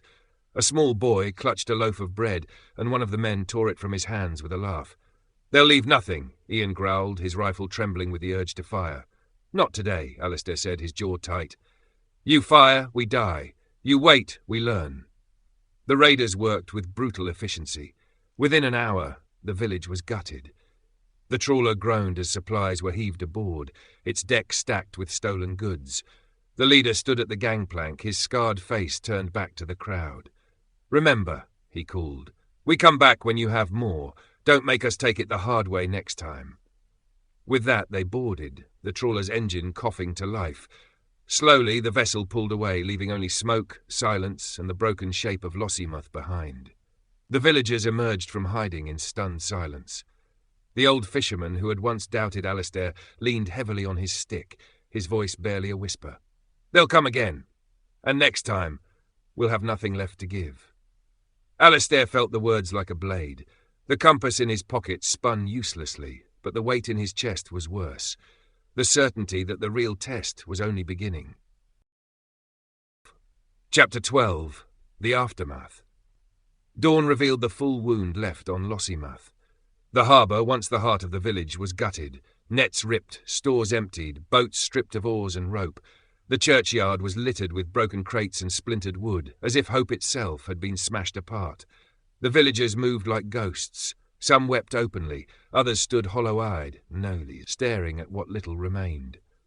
A mother cradled her child, rocking without words. An old woman sat on the church steps, hands folded, lips moving in silent prayer. Alistair gathered his own group inside the church. Ian leaned against a wall, his rifle across his knees. Henderson sat heavily, his stick propped at his side, the fire drained from him. Sarah cleaned a shallow graze on Fiona's son's arm, though her hands shook with exhaustion. Alara sat in the corner, her book unopened, her music silenced. Ben fumbled with his dead phone again, pressing buttons as if persistence could conjure signal from air. "We can't stay," Fiona's husband said suddenly. His voice was raw, ragged. "They'll come back, strip us until nothing's left. And when there's nothing left," he swallowed hard, "they'll take more than food." "They will," Ian agreed, his tone flat. "This wasn't just a raid, it was a test. They wanted to see how soft we are, and they weren't wrong." The words hung heavy. The villagers outside shuffled aimlessly, broken. Their courage had crumbled at the first shot, their resistance scattered like leaves in wind. "We could run," Ben said, his eyes darting between them. "Head inland, find somewhere remote, a cave maybe. We can't fight men like that. They had rifles, numbers, a bloody boat. We've got scraps." Ian's jaw tightened. "Run all you like. They'll find you. Or others will. You can't hide forever." The silence that followed was suffocating. Alistair felt every gaze turned toward him, even if no one spoke his name. He'd brought them this far, across moor and river, through hunger and storm. Now they were waiting again for a course to steer, for a bearing in a world without compasses. He drew a breath, steadying himself. "He's right. If we stay, we starve, or worse. If we run, we're prey. There's only one choice left." Sarah looked up, her eyes weary but sharp. "And what's that?" Alistair met her gaze. "We fight back." The words felt heavier than iron. The church seemed to shrink around them, the air taut with disbelief. Henderson shook his head slowly, as if he hadn't heard correctly. Fiona's husband stared as though Alistair had gone mad. But Ian's mouth twitched, half a grim smile, half approval. At last Alistair said, "We find weapons. We learn to use them.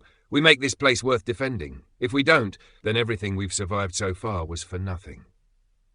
The silence in the church thickened until even the gulls outside seemed muted. Then Ben broke it with a sharp laugh, brittle as glass. "Fight back? With what? Knives and sticks?" "You saw them, Alistair. They had rifles, discipline, a bloody trawler. We're not soldiers, we're scraps, just like they said."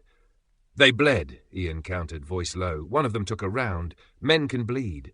Men can die." Ben shook his head, muttering, but said no more. Henderson leaned forward, his eyes clouded with age and grief. "Where would we even begin? You can't conjure weapons from the air, and if the raiders are building an empire from the ruins, they'll come back stronger sooner." Alistair paced the aisle, his boots echoing off stone. The compass in his pocket spun uselessly, its weight a constant reminder. "There's a place," he said at last. "RAF Lossiemouth. The airbase. It's only a few miles from here." That caught them all. Ian lifted his head, eyes narrowing. Sarah frowned. Henderson's lips parted in surprise. "It'll be stripped bare," Fiona's husband said bitterly, "if it's not crawling with others already." "Maybe," Alistair admitted, "but it was built for war, built to withstand disaster. If there's anywhere weapons might still be locked away, it's there." Ian gave a single sharp nod.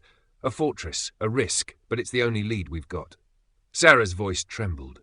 "And what about the family? Fiona's children can't march to a military base. They'll die on the road." Alistair met her gaze, the weight of command pressing harder than ever. "Then they stay here, board the windows, hide in the church until we return. We'll bring back what we can, enough to defend this place." Fiona's husband rose, fists clenched. "You'd leave us defenseless?" "No," Sarah said quietly. "We'd leave you with hope, and right now, that's more than you have." The man sagged, defeated by exhaustion more than argument. Alistair looked at each of them in turn. Ian already set on the path, Sarah torn but resolved, Henderson weary but curious, Ben still doubtful but listening, Alara silent, her eyes unreadable. We go tonight, Alistair said. No more waiting for the tide to turn. We make it turn. The words sealed it. The compass had failed him again, but a new direction lay clear, into the ruins of war, to find weapons buried in silence. Chapter 13. The Plan. The village was hushed long before nightfall. Doors were barred, shutters drawn, fires snuffed out until only the faintest glow bled from the cracks. The raid had left everyone skittish, listening for phantom engines in every gust of wind. In the church, Alistair knelt on the stone floor, sketching rough lines with a bit of chalk scavenged from the abandoned schoolroom. His map was crude, just a coastline, a road, and a mark for the airbase a few miles to the west. But it was enough. "We move at night," he said, his voice low. "No torches, no fires. We use the stars to guide us and stay off the main roads. The raiders watch the sea. They won't expect us from inland." Ian crouched nearby, rifle across his knees. He traced the chalk lines with a calloused finger. "The land's hard here, bogs, ditches, broken fences. We'll lose hours cutting around them." "Better hours than lives," Alistair replied. Ben snorted, arms folded. "You're talking like soldiers, but we're not soldiers. What happens when we get there and find it crawling with others? Or worse, empty?" "Then we improvise," Ian said. "Better than sitting here waiting for them to come back." Henderson cleared his throat, leaning heavily on his stick. "The base is newer than the ruins I know, but its bones are the same. Walls, fences, hidden ways in. Every fortress has cracks if you know where to look." Sarah, seated near the children, looked up sharply. "And what about them? Fiona's son can barely stand. You can't drag them into another march." Alistair hesitated, the compass in his pocket spinning as though mocking him. Then he spoke with quiet finality. "They stay. This is no journey for children. You board the church, you hide. When we return, you'll have weapons to defend yourselves." Fiona clutched her son tighter, silent tears tracking down her face. Her husband's jaw clenched, but he didn't argue. Perhaps he knew it was the only choice left. Alistair looked back to his group. Sarah, Ian, Henderson, Ben, Alara. Each of them worn thin, each of them broken in some way, yet each carrying a shard of resolve. They were no army, but they were all he had. He drew a circle around the mark for the airbase. RAF Lossiemouth. That's where this turns. That's where we stop running. The village slept fitfully, doors barred more against fear than the cold. Alistair's group gathered at the edge of the harbour just after moonrise, shadows stretched long in the faint light. Each carried only what they could bear, a share of dried fish, a water flask, a blanket rolled tight, and a knife or makeshift weapon. Ian slung his rifle across his shoulder, the metal glinting faintly in starlight. "Once we leave, there's no turning back until it's done," Alistair murmured. He looked at each of them in turn. Sarah's face was pale but steady. Henderson leaned heavily on his stick, eyes sharp beneath his weary frame. Ben shifted restlessly, his jaw tight, but he'd come, whether from loyalty or stubborn pride, Alistair couldn't tell. Alara stood quiet, her pack small, her expression unreadable. Ian gave a short nod. "Enough talk. Let's move." They slipped into the dark, following narrow paths inland, keeping the sea at their backs. The night was silent, but for the crunch of frost underfoot and the distant rush of waves. Above them, the stars burned sharp and clear. Alistair used them as guideposts, Orion's belt marking their westward path, the North Star fixed behind them like a guardian. They avoided the roads. Once they passed a line of abandoned cars half buried in weeds, their windows black as empty eyes. Another time, they spotted smoke on the horizon and veered sharply away, unwilling to gamble on who might be tending the fire. Every sound set their nerves on edge. The bark of a fox, the sudden flight of a pheasant, the groan of the wind through a broken fence post. Ian's hand never left his rifle. Ben muttered curses each time he tripped in the dark, his frustration a thin thread holding back fear. Henderson broke the silence only once, his voice soft as if speaking to himself. Strange, isn't it? Once the roads tied the world together, now they're nothing but traps. History repeats. Hours passed. The cold bit deep, seeping through boots and coats until fingers stiffened and breaths came in clouds. They stopped only once, crouched in the lee of a low wall to share water and a scrap of dried fish. By the time the first grey light of dawn touched the horizon, they saw it, the faint outline of fences and hangars rising against the pale sky. RAF Lossiemouth. It stood silent, its runways cracked, its towers dark, but even in ruin, it had the presence of a fortress, a reminder of a world that had once prepared for war. Alistair stared at it, heart-pounding. They had reached their destination. Whether it held salvation or death, the next step would decide everything. Chapter 14. The Journey of Ghosts. The perimeter fence loomed like a skeletal wall, rust crawling along its wires, barbed coils sagging in places but still sharp enough to tear flesh. Beyond it stretched a sprawl of hangars, barracks, and cracked runways, an abandoned city of steel and concrete, silent except for the wind. They crouched behind a line of gorse, scanning for movement. The dawn light sharpened edges, but no figures stirred. No smoke rose from chimneys, no voices carried across the open ground. "Looks empty," Ben whispered, though his tone held no relief. Too empty. Ian swept the fence with his eyes, finger resting on the rifle's trigger guard. Could be watchers inside. Could be a trap. Military never leave a place undefended. Not proper. Henderson leaned on his stick, his breath misting in the cold air. Defence is as much about appearance as force. Rusted or not, a fence still says keep out. That alone can turn men away. Alistair studied the wire, following its line until he spotted a sagging section half hidden by collapsed pallets. He pointed. There, weak point. If we're quiet, we can be inside before anyone knows. Alara, silent until now, shook her head. Empty places aren't empty. They remember. Step wrong and they'll remind you. Her words were cryptic, but the look in her eyes made Alistair pause. Still, hesitation couldn't guide them. He crawled forward, testing the wire with careful pressure. The rust flaked beneath his gloves, brittle but still stubborn. Ian joined him, slipping a knife between coils to pry a gap. With slow, grinding effort, they opened a narrow passage. One by one, the group slipped through. First Henderson, grunting softly as his coat snagged, then Sarah, steadying Fiona's scarf she still wore for warmth. Then Ben, muttering but keeping low. Alara last, her eyes fixed on the hangars as though listening for something beyond sight. Inside, the silence pressed closer. The base smelled of damp concrete and oil long dried. Windows gaped with shattered glass. Doors hung ajar on rusted hinges. Faded paint still marked the buildings. Mess hall, medical, armory. "The place is a tomb," Henderson murmured. Alistair felt it too, the weight of abandonment, the sense of walking into a history that hadn't finished dying. Yet beneath it all was something else, the possibility that somewhere behind these rusting doors, tools of survival still waited. Ian scanned the open space, every step deliberate. "We move quick, straight to the armory, no wandering." Alistair nodded. The compass in his pocket was useless, spinning as ever, but his course was clear. For the first time in weeks, direction came not from stars or instinct, but from a word painted on a wall. Armory. They moved in silence, boots crunching on gravel, breath sharp in the cold. The empty base seemed to watch them, every shadow a threat, every echo a warning. Broken windows stared like blind eyes. Somewhere a loose sheet of metal clanged in the wind, sudden and jarring. The armory was easy enough to find.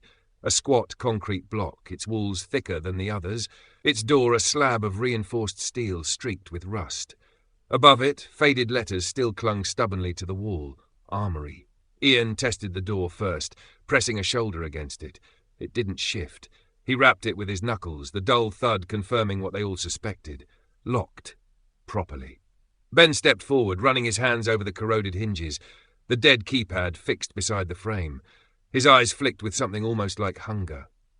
Electronic. Dead as anything else since the Aurora. But these systems always had redundancies, backup protocols. "Can you open it?" Alistair asked. Ben smirked faintly, though it was thin and tired. Not with code, but maybe with patience. He crouched by the panel, prying it open with the tip of his knife. Inside, tangled wires spilled out, brittle with age, dust coating every surface. He began tracing them with careful fingers, muttering under his breath like a priest over scripture. The group kept watch. Ian at the door, rifle sweeping the empty runway. Henderson sat on a cracked concrete step, eyes scanning the horizon as though the past might walk over it. Sarah and Alara stayed close, ready to pull Ben back if his fiddling set off some forgotten trap. Minutes dragged. The air felt heavier with each one, as if the base itself was holding its breath. Finally, Ben found what he was looking for, a small rusted lever buried deep behind the wiring. "Manual override," he whispered. He braced himself and pulled. A grinding noise filled the corridor, so loud it seemed impossible no one else could hear. The lock clanked, coughed, then fell silent again. The door remained sealed. Ben slumped back, sweat beading on his brow despite the cold. Not fused, but jammed. Could be corrosion, could be worse. "Meaning?" Ian asked. "Meaning it's not opening by hand." Ben's eyes flicked up, lit by a faint, dangerous spark. "We'll need something hotter, stronger." The words hung like smoke in the cold air. The armory still stood sealed, a promise of salvation locked behind steel. Alistair stared at it, the useless compass a weight in his pocket.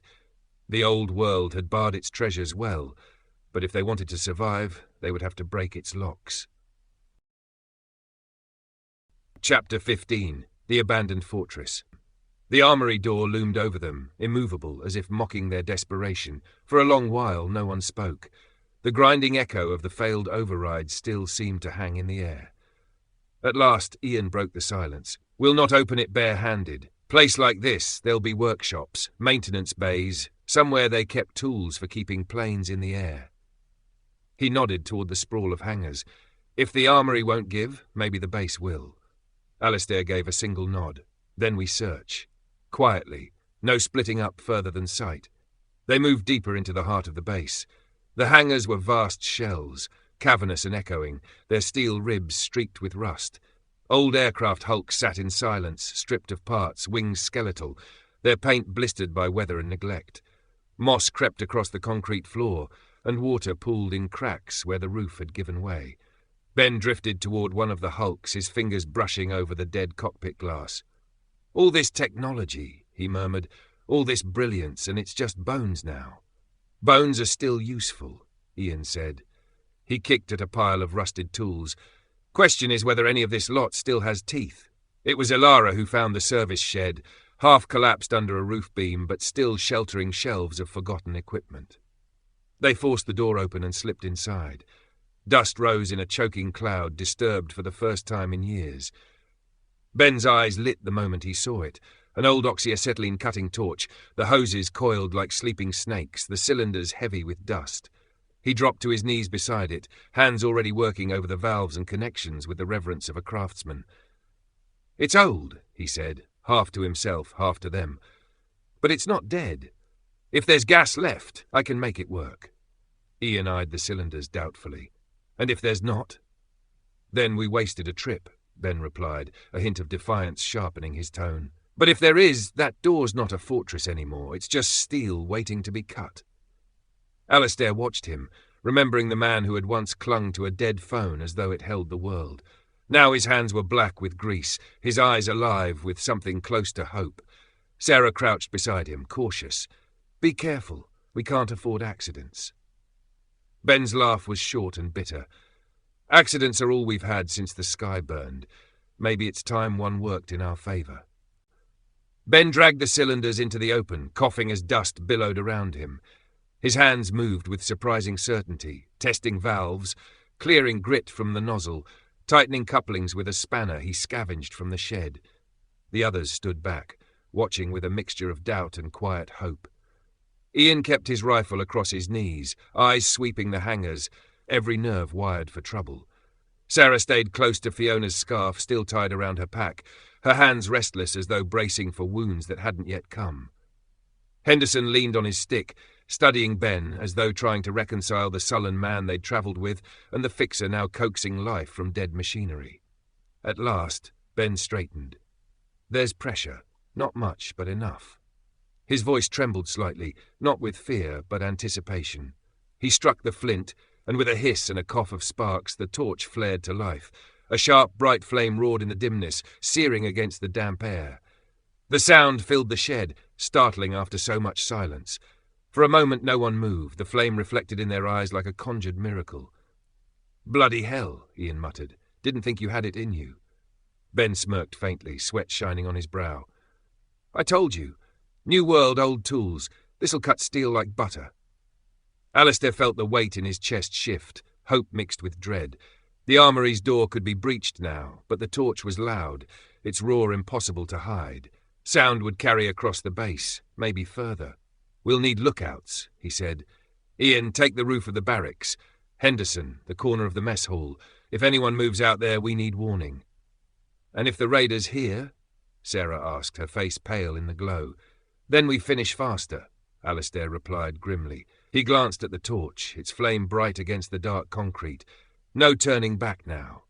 Ben killed the flame and sat back, breathing hard. Tomorrow, at first light, I'll need the rest of the night to check the hoses, make sure the seals hold. If they fail mid-cut. He didn't finish. He didn't need to. They returned to the barracks to wait out the night, the air thick with unspoken tension. Outside, the wind whistled through broken windows, rattling doors like distant footsteps. Alistair lay awake, the useless compass digging into his ribs, the image of the armoury door fixed in his mind. Behind it lay weapons, salvation or another dead end. Come dawn, they would find out which. Chapter 16. The Locked Door. The base was wrapped in a brittle silence when they moved at dawn. Frost glazed the cracked tarmac, crunching beneath their boots, each sound amplified in the still air. The armoury squatted ahead, a block of concrete and rust, its steel door looming like the lid of a tomb. Ben hauled the torch on a makeshift sling, the gas cylinders clanking with each step. His shoulders sagged under the weight, but his jaw was set. Ian carried his rifle at the ready, sweeping the rooftops and empty windows. Alistair led the way, every nerve taut, the useless compass a cold weight in his pocket. They reached the door. Ben dropped to one knee, checked the hoses and struck the flint. With a roar, the torch flared to life, the flame slicing a brilliant arc into the dawn. Sparks spat against the steel, bouncing and dying on the concrete at his feet. The sound was deafening. It echoed down the empty corridors of the base, a metallic scream carried on the wind. Ian swore under his breath. Might as well fire a bloody flare. If anyone's out there, they know we're here. Then we watch, Alistair said, his voice hard. He posted Ian on the barracks roof, Henderson at the mess hall corner. Sarah kept close, her eyes flicking between the torch and the perimeter, hands tight around the handle of her knife. Elara stood back, face pale but steady, her gaze fixed not on the door, but the horizon beyond. Ben worked methodically, sweat streaking through the grime on his face. The flame hissed, the steel glowed red, then orange, then white. A line began to appear, slow and painstaking, carved inch by inch into the fortress door. Time dragged. Every second felt like a shout into the void. Alistair's heart pounded with each gust of wind, each bird that took flight. The smell of scorched metal filled the air, these that acrid and sharp. Finally Ben killed the torch and sat back, chest heaving. A jagged cut scarred the door, deep but not yet through. He wiped his brow with a trembling hand. It's working, but it'll take hours. Alistair glanced at the horizon. Pale light was spilling across the fields, painting the base in brittle silver. He felt exposed, every inch of him screaming that they were not alone. We keep going, he said, until we're through. The torch roared back to life, its blue-white flame hissing against the steel. Sparks spat and skittered across the ground, glowing like fireflies before dying in the frost. Ben's hands were steady now, every movement precise, as though he'd been waiting his whole life for this test. The line he'd carved widened, glowing red-hot. The stink of molten metal filled the air, acrid and heavy. Each hiss and crack echoed off the empty buildings, the sound carrying far into the silence. Ian crouched on the roof of the barracks, rifle sweeping the horizon. His voice came low but firm. Movement, maybe. Can't be sure.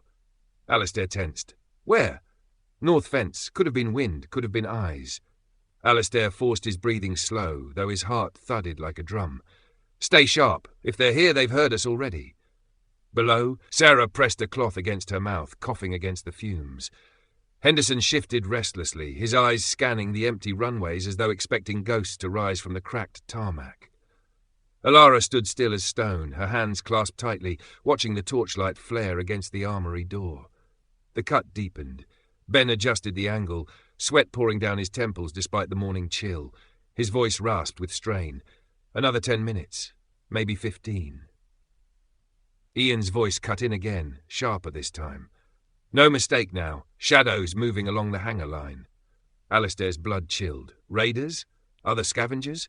Or worse, something that had been here all along. Keep your fire until you're sure, Alistair called back. His voice was steady, but inside he felt the old knot of failure twisting tight. If this went wrong, if they were caught with the door half cut and their guard divided, it would all end here. Ben shouted suddenly, the torch sputtering as sparks flew wildly. "She's giving! Nearly through!" The scream of steel parting filled the corridor louder than any gunshot, and from beyond the hangars, faint but rising, came an answering sound. Voices. Shouting. They were not alone. Chapter 17. The Glimmer of Hope. The final cut shrieked like a dying thing. With a groan of tortured hinges, the armory door sagged inward, a jagged line burned through its steel face. Smoke curled from the edges, the smell of scorched metal clinging to the air. Ben staggered back, torch sputtering as the gas hissed its last. His face was streaked with soot and sweat, but his eyes burned with triumph. "It's open. She's bloody open." Alistair and Ian shoved their shoulders against the warped steel. With a grinding screech, the slab shifted just enough to let them squeeze through. The air inside was cool, musty, and thick with the dust of years. Crates lined the walls, their stenciled markings faded but still legible. Rifles. Ammunition. Pistols. The words struck like lightning. Henderson stepped inside, his voice breaking in awe. They left it all. Sarah slipped past him, her eyes darting to the shelves stacked with sealed boxes. "If this is real, if these are usable." "They are," Ian said, prying open a crate with his knife. Inside lay a neat row of rifles, their metal oiled, their barrels gleaming faintly in the dim light. He let out a low whistle. "Kept for war, and now found by us." Alara's voice cut softly through the reverence. "Hurry." From outside came the echo of boots on tarmac, voices raised in sharp commands. Shadows flitted along the hangar walls, growing nearer. Alistair snapped into motion. "Take what you can carry. Rifles, pistols, ammo. Leave the rest. Move fast." Ben dragged open another crate, his hands shaking as he pulled free a pistol. He stared at it, as though the weight in his palm was both salvation and curse. Ian slung 2 rifles over his back, stuffing bandoliers into his pack. "They're close. Too close." Alistair's heart pounded as he grabbed a weapon, the compass in his pocket pressing against his leg. For the first time since the Aurora, the stars weren't his only constant. Now he had steel in his hands, and enemies at the gate. The glimmer of hope had come at the sharp edge of danger. The sound of boots grew louder, urgent, echoing off the hangars like drum beats. Shouts cracked the air, harsh voices, close enough now that the words carried, raiders or another band of scavengers. Whoever they were, they had been drawn by the scream of the torch and the groan of tearing steel. "Faster," Alistair hissed. He shoved a crate open, passing rifles back. "Ben, ammo. Sarah, grab what you can and get ready to move." Ben's hands flew, stuffing cartridges into his pack with a desperation that bordered on frenzy. Sarah did the same, her face pale but determined, her eyes darting to the door every few seconds. Ian crouched by the entrance, rifle braced, watching shadows flicker across the frost-streaked ground. 6, maybe more. Moving in pairs. They know we're here. Henderson leaned heavily against a crate, forcing his old body into motion as he slipped a pistol into his coat. His hand trembled, but his jaw was set. "If they think we'll hand this over as easy as the villagers did, they're in for a surprise." Alara had taken nothing, no rifle, no pistol. Instead she pressed her hands flat against the wall, her gaze distant, as if listening to something beyond the noise of boots and shouts. "They're hunting us," she said softly. "Not just the armory. Us." The words chilled the room, but there was no time to linger on them. Alistair slung a rifle across his shoulder, his pack bulging with ammunition. The compass pressed against his ribs, its needle spinning wild, but for once it didn't matter. His direction was clear. Out, alive and armed. Ian glanced back, eyes sharp. "We fight our way clear, or we're buried in here." "Not buried," Ben muttered, snapping a magazine into a pistol with a clumsy click. "Not anymore." The shouts were almost at the door now, shadows stretching long across the armory floor. Alistair raised his rifle, the cold steel steady in his hands. For weeks, survival had meant running, hiding, waiting. Now it meant something else. It meant standing. Chapter 18. The Fire and the Steel. The first intruder burst through the jagged gap in the armory door, a crude axe raised high. Ian fired once, clean, sharp, final. The man crumpled before his weapon could fall, the echo of the rifle crack rolling across the silent base. Then came the rest. Shadows swarmed the entrance, boots pounding on concrete, shouts twisting into snarls. A second raider lunged in, a pistol flashing. Sarah dragged Ben down just as the shot ricocheted off a crate, splinters biting into her arm. Ian's rifle barked again, dropping the gunman in the doorway. "Hold the gap!" Alistair shouted. His voice carried, steady even as his heart hammered. He fired into the chaos, the recoil jarring his shoulder, the air filling with the acrid stink of cordite and blood. Henderson crouched behind a stack of crates, his pistol clutched in both hands. His aim wavered, but when another figure pushed through, he pulled the trigger. The report was sharp, his face tightening as the man fell. "History has always been written in blood," he muttered, almost to himself. Ben, pale and shaking, fired wildly from cover, the shots cracking too high, too fast. Sarah steadied his arm, forcing his aim lower. "Breathe," she hissed, "or you'll kill us instead of them." The raiders pressed harder, their shouts echoing in the narrow room. The air was deafening, gunfire, screaming, the roar of the torch still cooling against the wall. Alara stayed back, her hands over her ears, eyes fixed on the shadows, as though she could see the next strike before it came. A figure forced its way through the gap, larger than the rest, a scar down his cheek. He levelled a rifle straight at Alistair. Time slowed, the compass in Alistair's pocket digging sharp against his ribs. He raised his weapon, but Ian was faster. The shot rang out, the raider pitched back, and silence fell for a heartbeat. Then another wave surged forward. The fire and the steel had begun. The armory became a furnace of noise and chaos. Gunfire cracked, echoing so violently it was hard to tell who was shooting whom. The acrid stench of powder mixed with the metallic tang of blood, turning every breath into a rasp. Alistair fired until his shoulder ached, the rifle bucking hard against him. Each shot was another line crossed. Another life ended, but there was no room for hesitation. If he faltered, they were finished. Ian held the doorway, a rock in the tide. His rifle barked with ruthless precision, every pull of the trigger measured, controlled. Bodies piled in the gap, slowing the raiders' advance, but still they came, driven by fury or desperation. "Ammo!" Henderson's voice cracked as he fumbled with trembling hands, trying to reload. Sarah shoved a fresh clip into his palm before returning to Ben, whose shots were frantic, too fast. She seized his arm, forced his hands steady, her voice sharp in his ear. "One breath, one shot. Again, do it right, or we're all dead." Alara moved among them silently, pulling crates into makeshift barricades, dragging the wounded out of the line of fire. She didn't pick up a weapon, but her presence was felt. A calm in the storm, her eyes fixed on each of them as if seeing who would endure and who would fall. A raider hurled something through the doorway, metal, cylindrical. Ian swore and kicked it back before it could roll far. The explosion rattled the armory, a flashbang stolen from the very crates they'd opened. The blast left them dazed, ears ringing, vision blurred. Through the haze, Alistair saw shapes pushing forward. He forced his rifle up, sighted on instinct, and fired. One fell, then another, but a third closed the gap, axe raised high. Ben, face pale but set, fired at the last possible moment. The raider dropped inches from Alistair's boots. Ben's pistol smoked in his shaking hands. His breath came in ragged gasps, but his eyes held something new. Resolve. The doorway fell silent. No more boots, no more shouts, just the groans of the dying and the crackle of the torch cooling against the wall. Ian lowered his rifle, sweat dripping from his brow. "They'll be back," he said, voice rough. "They've seen what we've taken. They won't stop now." Alistair stared at the weapons in their hands, at the ammunition stacked in crates. The compass in his pocket spun aimlessly, but for once he felt no need to consult it. Direction was clear. They would either stand here, armed and unbroken, or be hunted until nothing remained. The armory was theirs, but so was the war that came with it. Chapter 19. The Modest Arsenal.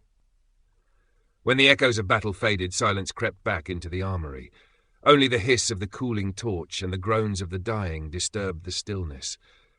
The group stood amidst the chaos, smoke stinging their eyes, hands trembling from the fury that had just passed.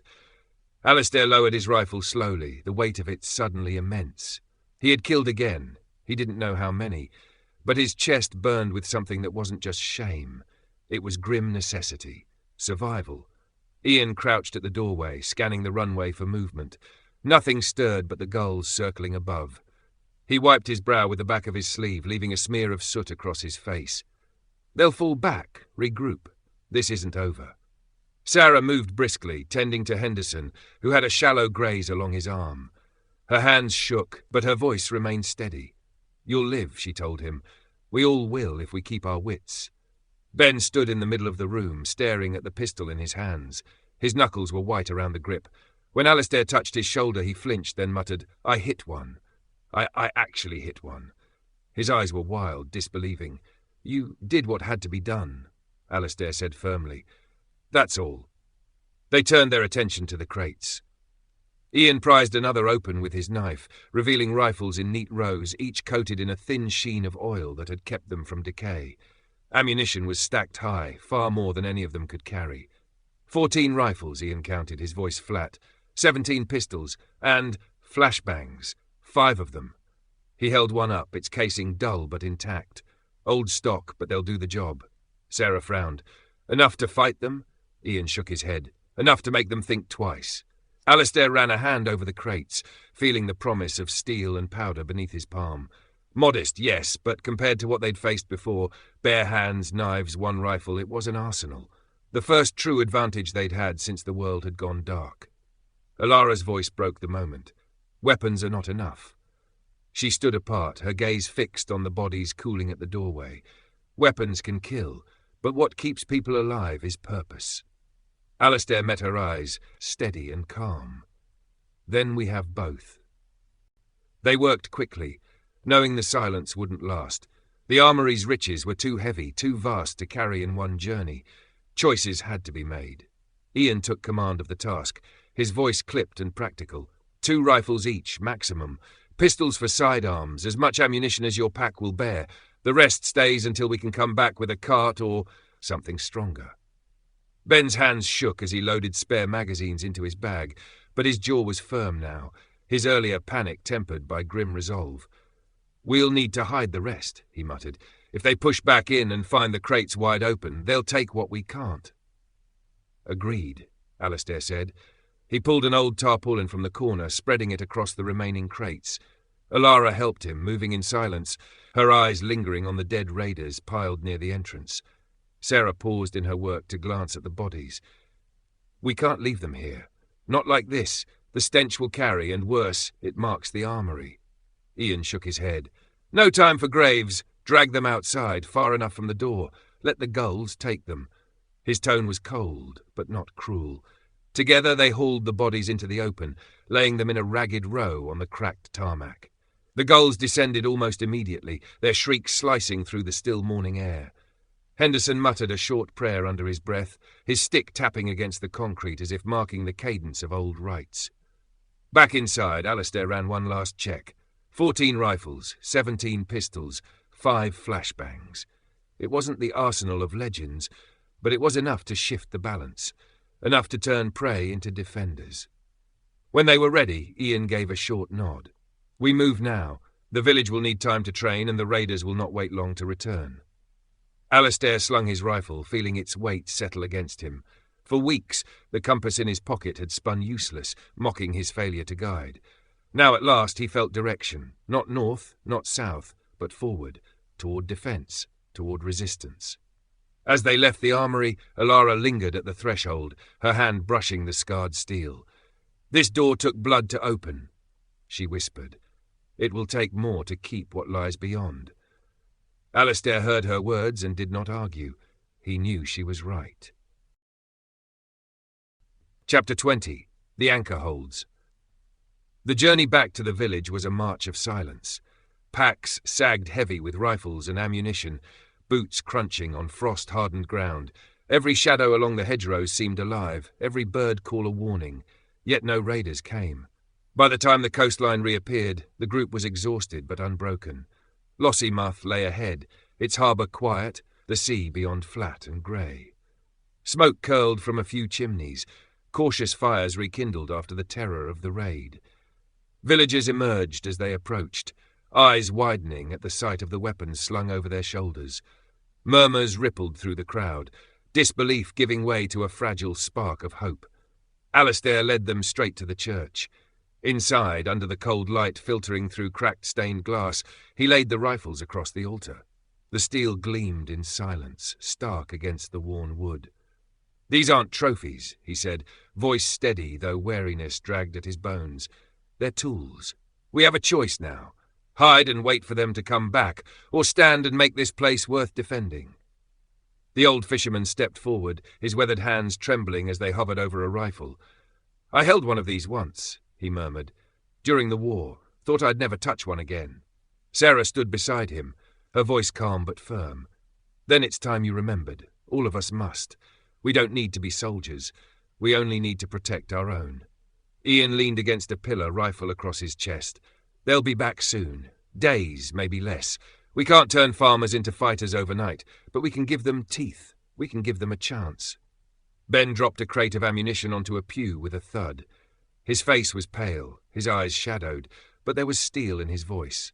"We'll train them. We have to. Otherwise the next raid will be the last." Murmurs filled the church. Fear still clung to every face, but something new stirred beneath it. Resolve. For the first time since the Aurora, the villagers had more than despair. They had a way to fight back. Alistair's gaze swept across them, the compass heavy in his pocket. The needle might spin uselessly, but for once he felt anchored. He had found his true north. The days that followed were a blur of labour and gunfire. The churchyard became a training ground, its stones echoing not with hymns but with the crack of rifles. Ian drilled the men and women in steady, clipped commands, how to hold, how to aim, how to fire without wasting precious rounds.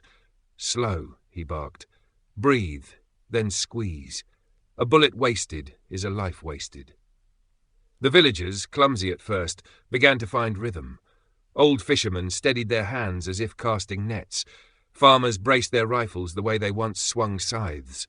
Even the young, barely more than boys, took their turns, determination in their eyes despite the fear that lingered. Sarah tended to bruised shoulders and burned hands, her patience steady even as exhaustion wore at her. Henderson spoke to the children, keeping them from the training ground, filling their ears with stories of courage and survival from ages past. Elara sang at night, soft, haunting tunes that kept despair from festering in the long, cold hours. Ben surprised them all. He fashioned makeshift targets from scrap metal and broken crates, even built a rough barricade of pallets along the harbour road.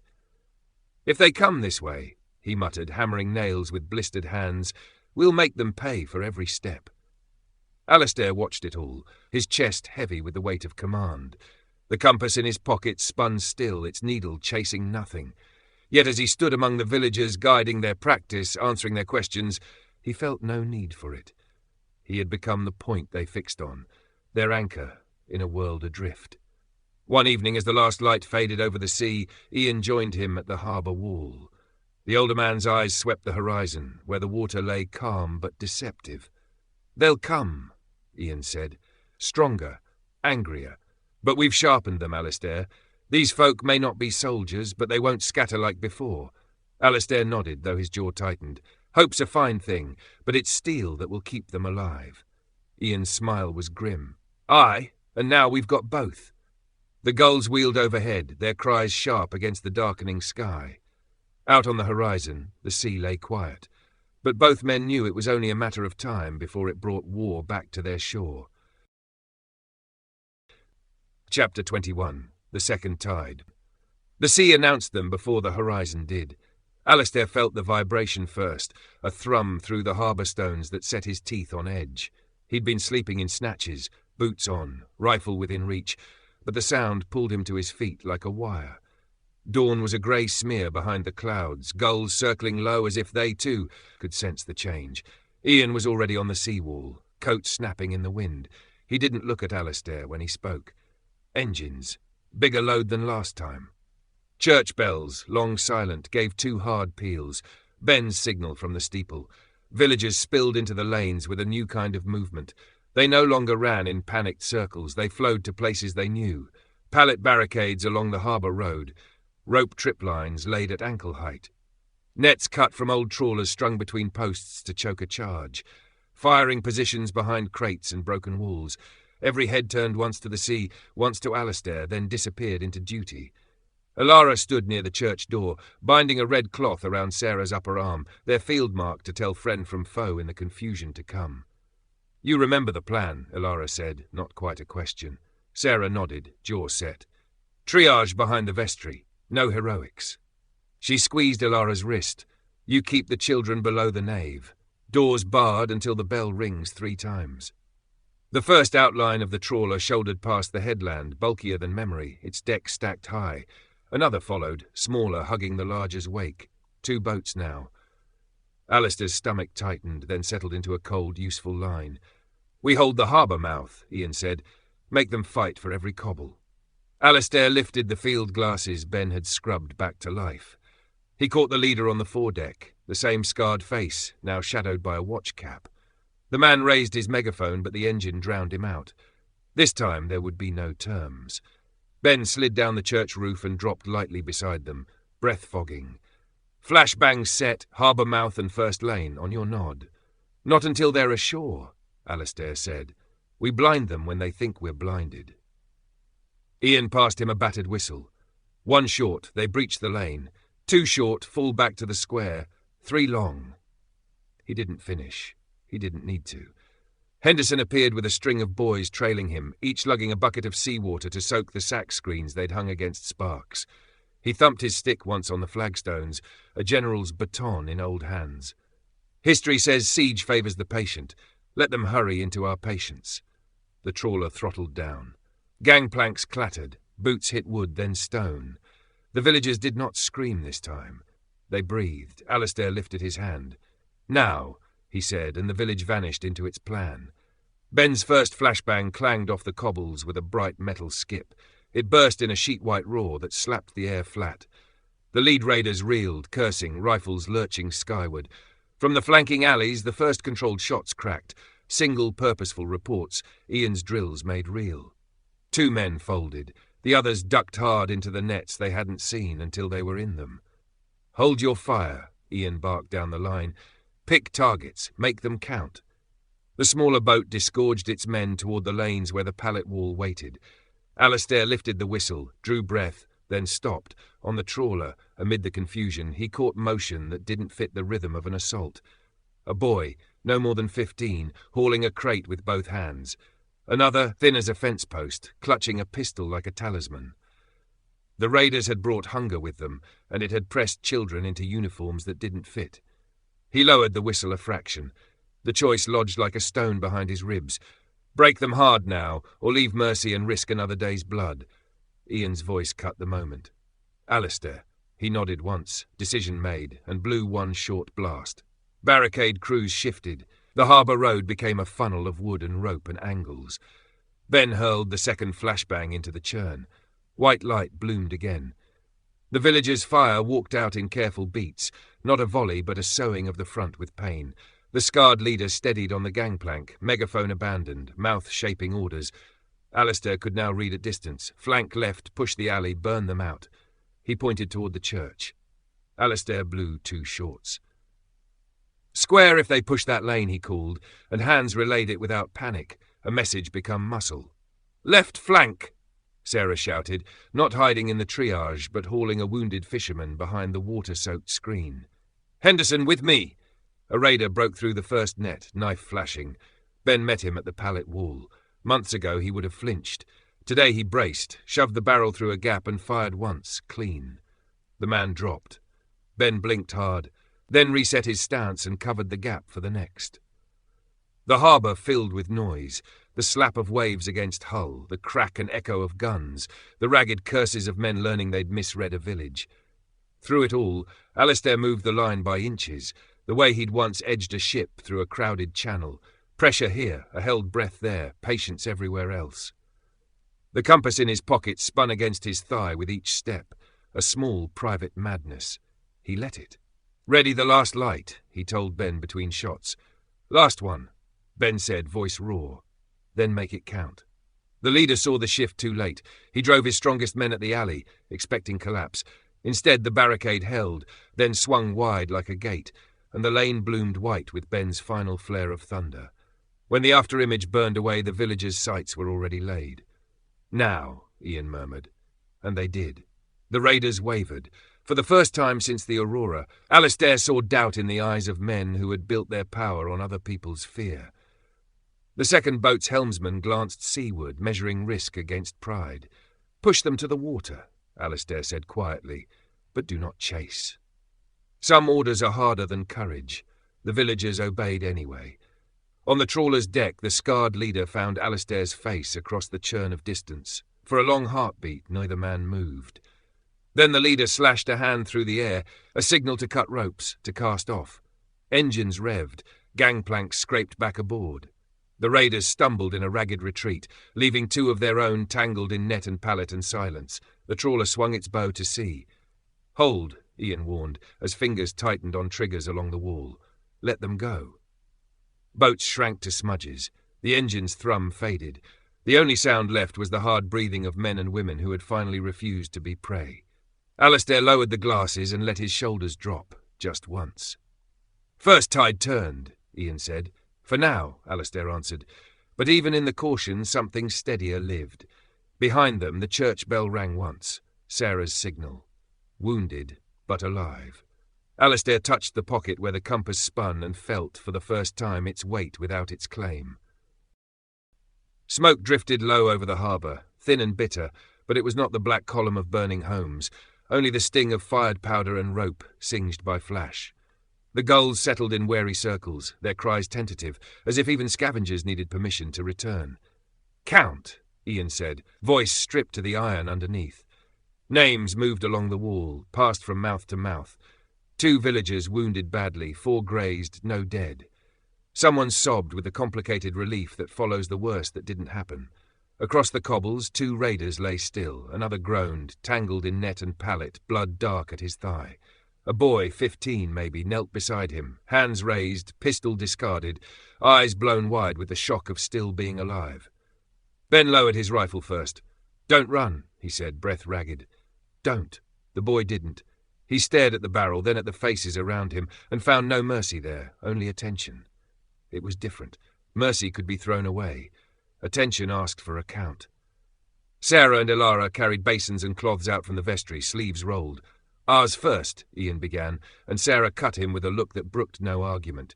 "Ours first," she said, and pointed to the 2 villagers on the sacks beneath the nave window. Then she knelt by the raider with the bleeding thigh. "He's next. Hold the leg. You." She pointed at the boy. "Press here. If you let go, he dies." The boy's hands flew to the wound. "Please," he whispered, word to Sarah, or to God, or to the man whose blood warmed his palms, none of them could say. Henderson started the slow work of unstringing nets from the lane, his stick knocking the timing again. "Careful," he told the boys who came to help. "Tangle you caught them with will catch you next if you're lazy." Ben slumped against the pallet wall he'd built, blinking through tears he hadn't chosen. When Alistair touched his shoulder, he startled, then tried to laugh and couldn't. "The flashbangs are gone," he said instead, apology in the fact. "But the gate worked." "It did," Alistair said. "You did." At the harbour lip, Ian stood watching the blank horizon in case it changed its mind. He didn't lower the rifle until the sea had made a promise he could accept. Then he turned back into the square and took in the scene. Wounded tended, weapons stacked muzzle down in a neat row, villagers speaking in low voices instead of shouting. His mouth tilted, almost a smile. "Orders, skipper," he said, and the old word landed without irony. "Water on the lanes," Alistair answered. "Blood draws flies and worse. Post 2 on the wall at all times. Nobody alone until dark. Then sleep in shifts. We don't chase. We make ready." "And the prisoners?" Ian nodded toward the boy and the wounded man. Alistair looked at the faces upturned to him, fearless now in the asking. The old world would have voted in a hall, printed a notice, filed it. The new world waited for a voice and would hold it if it wavered. "We keep them alive," he said. "We take their weapons, bind their hands until they understand the rules. They work. They eat. When they can walk, we send them back with a message." Ben frowned. "A message?" "A choice," Alistair said. He raised his eyes so that the square heard him, not just Ian. "We won't be taxed. We won't be bled. The next time they come for what's ours, they pay full price. Or they come for trade instead. Nets, fuel, fish for grain, tools, value for value. If they choose the first, we answer. If they choose the second, we deal. Either way, we are not prey. The old fisherman, the one who had doubted first and then learned again, lifted his chin. And if they send boys? Alistair's jaw tightened. The boy's hands shook on the bandage he held. Sarah steadied them with hers. Then we send boys home, Alistair said at last, with enough fear to keep them honest and enough mercy to keep them human. Henderson nodded, the decision filed into a longer ledger. Every clan wrote its law, he said. Looks like ours is inked in salt and restraint. They set to it. Lines were washed, brass gathered, spent casings plinked into pails, counted not for thrift, but because counting made order out of noise. Elara moved among the children beneath the church arch, humming a tune that wasn't quite joy and wasn't quite grief, and that was exactly right. By noon the square resembled itself again, ladders stacked, nets mended, a kettle steaming on the forge where Ben had coaxed life back into iron. The boy sat at the edge of the shade, wrists bound loosely, a bowl of thin stew cooling in his hands. He glanced at Alistair as if to ask whether eating was permitted in the world that had replaced his, and Alistair nodded. The boy ate like someone who had been taught not to be seen eating. Sarah sank onto the church steps beside Alistair, letting her head tip briefly to his shoulder. We did it, she said softly enough that only he would hear. And it isn't over. Both are true. They always were, he said. Ian joined them, tilting his face to the pale sun as if to verify it was still the same star. They'll talk about today, he said. So will the ones who got away. That's worth as much as any bullet. Stories travel faster than boats, Henderson added from his bench, where he was showing two boys how to coil rope so it lays true. Make sure we give them the right one. What's the right one? Ben asked, lingering with a coil over his shoulder. Henderson's eyes creased. That we don't start fights, that we finish them, and that this harbour remembers its tides. Afternoon thinned into the kind of quiet that follows work well done. Someone mended a net and began to sing. Someone else joined, then another. Elara smiled without showing teeth and let the village keep its own tune. Toward evening, they buried nothing. There were no dead of their own to tend, and the sea had taken what it always took. Instead, they gathered on the harbour wall as the light went weak and the wind shifted to the west. Alistair looked from face to face, memorising how determination sits once it has learned its posture, less like a shout, more like a set of the mouth. Tomorrow, he said, we're not waiting for them. Not to fight. He lifted a hand, cutting the fear before it could bloom. To speak. We send the wounded man and the boy back with a law and an offer. We choose what we are before someone else does. Ian, you'll draft it with me. Henderson, you'll witness it. Sarah, you'll check the lad's bandage before he goes. And if they tear up your paper? Ian asked, though his tone made clear he already knew the answer. Then paper is paper, Alistair said. And we do what we did today, only cleaner. Ben blew out a breath that might have been a laugh. Cleaner, right. He rubbed the heel of his hand across his eyes. I'll have the gate tight by morning. They dispersed by small degrees. Lamps glowed pale in cottage windows. The church doors stayed open until the last child's footsteps faded down the aisle. On the seawall, Ian lingered with Alistair. You steered them, Ian said. Not praise, a reading taken and logged. We steered, Alistair replied. He watched the first pinpricks of starlight fret into being beyond the cloud-ragged west. His hand went, as it always did, to the pocket where the old brass lay. It bumped his fingertips like a habit, asking to be kept. Tomorrow, Ian said, and clapped his shoulder once and left him to the edge and the air. Alistair stayed until the horizon finished with the day and gave it back to night. The stars settled into their ancient seats. North sat where it always had, not because a needle said so, but because it was. He breathed it in and turned for home.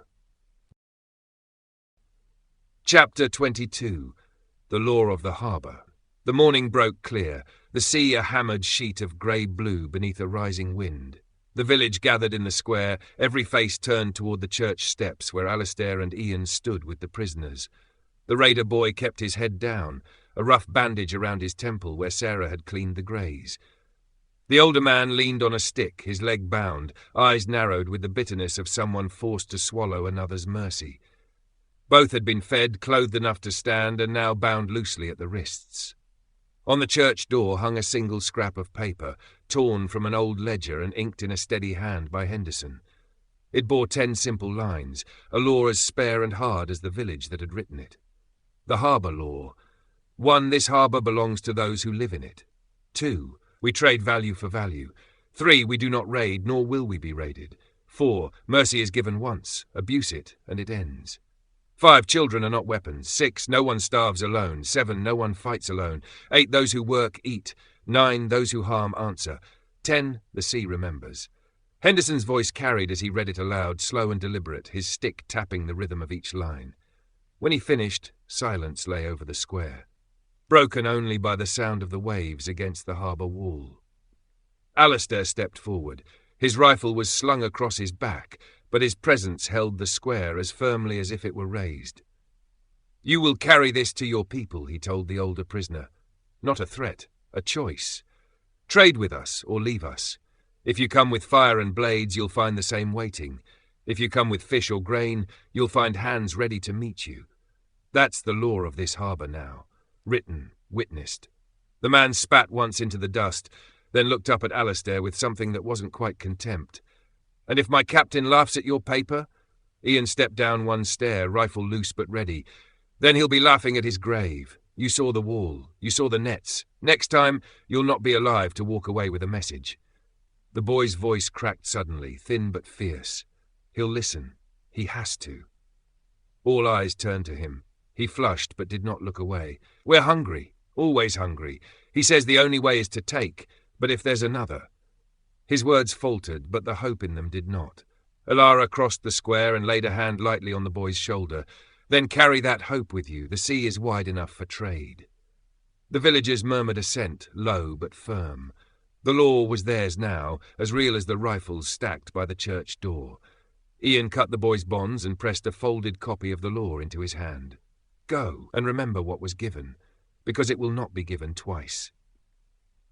The prisoners limped down the harbour road under escort, then out along the shingle where a small dinghy waited. They pushed off into the tide, the boy rowing clumsily, the older man staring back at the village with unreadable eyes. The crowd remained in the square until the boat shrank to a dot on the grey horizon. Henderson broke the silence first. "They'll talk. Whether in anger or hope, they'll talk. That's how walls are built, without stone." Alistair scanned the horizon one last time, then turned back to his people. "The law is made. Now we live by it, together." The days after the parley passed not in fear, but in work. The villagers patched nets, mended roofs, and laid stone where fire had broken walls. The square that once smelled of smoke and despair now smelled of brine and boiled fish. Children's laughter returned in bursts, brief but unbroken, echoing between cottages like reminders of a world worth fighting for. Ian drilled the men and women in watch rotations. Not soldiers, he told them, but sentries. Eyes sharp, ears sharper. Trouble doesn't arrive with a bell. They learned to read the sea, to measure the shape of a shadow on the horizon, to know the difference between a fishing gull's cry and the warning call of one startled by sails. Sarah tended wounds that were healing well now, her calm presence a constant reassurance. "Scars mean survival," she told the children who flinched at their father's bandages. "And survival is strength." Ben hammered iron in the forge, fashioning hooks, hinges, and the beginnings of traps to line the lanes. His hands, once soft from keyboards, were blistered and blackened, but his eyes carried the steady flame of purpose. "This place holds," he muttered as he worked, more mantra than boast. Henderson gathered the young each evening and recited the harbour law until they could speak it without thought. "The sea remembers," he told them, "but so must you. These words are your compass now. Guard them." Alara walked the shore at dusk, her songs weaving through the sound of the tide. Her voice softened the hard edges of labour, a reminder that survival wasn't enough, that living required music, stories, and hope. Alistair moved among them, not as a commander but as one of their own. He helped mend nets, checked rifles, lifted timbers into place. When villagers stopped to ask what came next, his answer was always the same. "We make ready. We live. That's enough." The compass still rode in his pocket, its needle jittering uselessly whenever he touched it. He began to forget it was there, the habit of reaching for direction slowly replaced by the certainty of seeing it in the people around him. They looked to him not for bearings, but for steadiness, and that steadiness he could give. One evening, as the gulls settled and the tide dragged back across the shingle, Ian joined him at the seawall. "They may come again," Ian said, eyes on the horizon, "or they may not. Either way, the harbour stands." Alistair nodded. The horizon no longer seemed endless. It seemed anchored. "The harbour stands," he echoed, and for the first time since the aurora burned the sky, he believed it. Chapter 23. The Drawer. The weeks turned into a rhythm the village could trust. Nets full, rifles clean, watch rotations steady. The sea still threatened, but it no longer ruled them with fear. The raiders did not return, not yet. Word carried on the tide in whispers from passing fishers. Other villages had been burned, others bent to tribute. But Lossiemouth was spoken of differently. Some called it cursed, others called it defiant, a place that had stood when it should have fallen. Alistair listened, weighed every rumour, but he no longer flinched at the horizon. If the raiders came, the harbour was ready. If they sought trade instead, they would find hands open but never empty. The harbour law had teeth now, and it was being lived. Ben's forge clanged through the afternoons, sparks bright against the gathering dusk. Sarah tended to the sick and scolded the reckless, her patients the closest thing the village had to medicine. Henderson's voice carried stories by firelight, tales braided with their own. Ian drilled and sharpened, his eyes forever scanning the line where sea met sky. And Alistair walked, among nets and mended doors, among laughter and tired smiles, among a people who had begun to believe they were more than survivors. He gave orders when they were needed, advice when it was asked, silence when that was what held best. The compass in his pocket felt lighter each day, its needle spinning in vain. One night, long after the village had quieted, he sat alone in the cottage he had claimed. The fire burned low, throwing long shadows across the room. He drew the compass out, its brass dulled, its face reflecting the wavering light. Once it had been his anchor, then his torment, then his reminder of everything lost. He turned it in his palm, listening to the silence outside, the silence of a village at rest, not a world gone dead. He stood, crossed to the old wooden chest of drawers by the window, and slid one open. The brass compass clinked softly as he set it inside. For the first time since the sky had burned, Alistair felt no pull to take it back. He closed the drawer gently. He no longer needed it to remind him who he was, or where true north lay. This was Where the Compass Fails, written by Beryl Coops. I hope you enjoyed my short story. Please hit the subscribe button so you don't miss the next one. I have written over 500 short stories over the years under many pen names. I will be updating these and recording them under the Beryl Coops name. I will be listing them on YouTube as fast as we can get them recorded. They will include historical drama, humor, adventure, romance, period drama, mystery, thriller, war stories, spy stories, revenge, horror, psychological horror, dystopian, disaster, children's stories, love stories, and more. Too many to name. Something for everyone. If you enjoyed this story, please give it a thumbs up.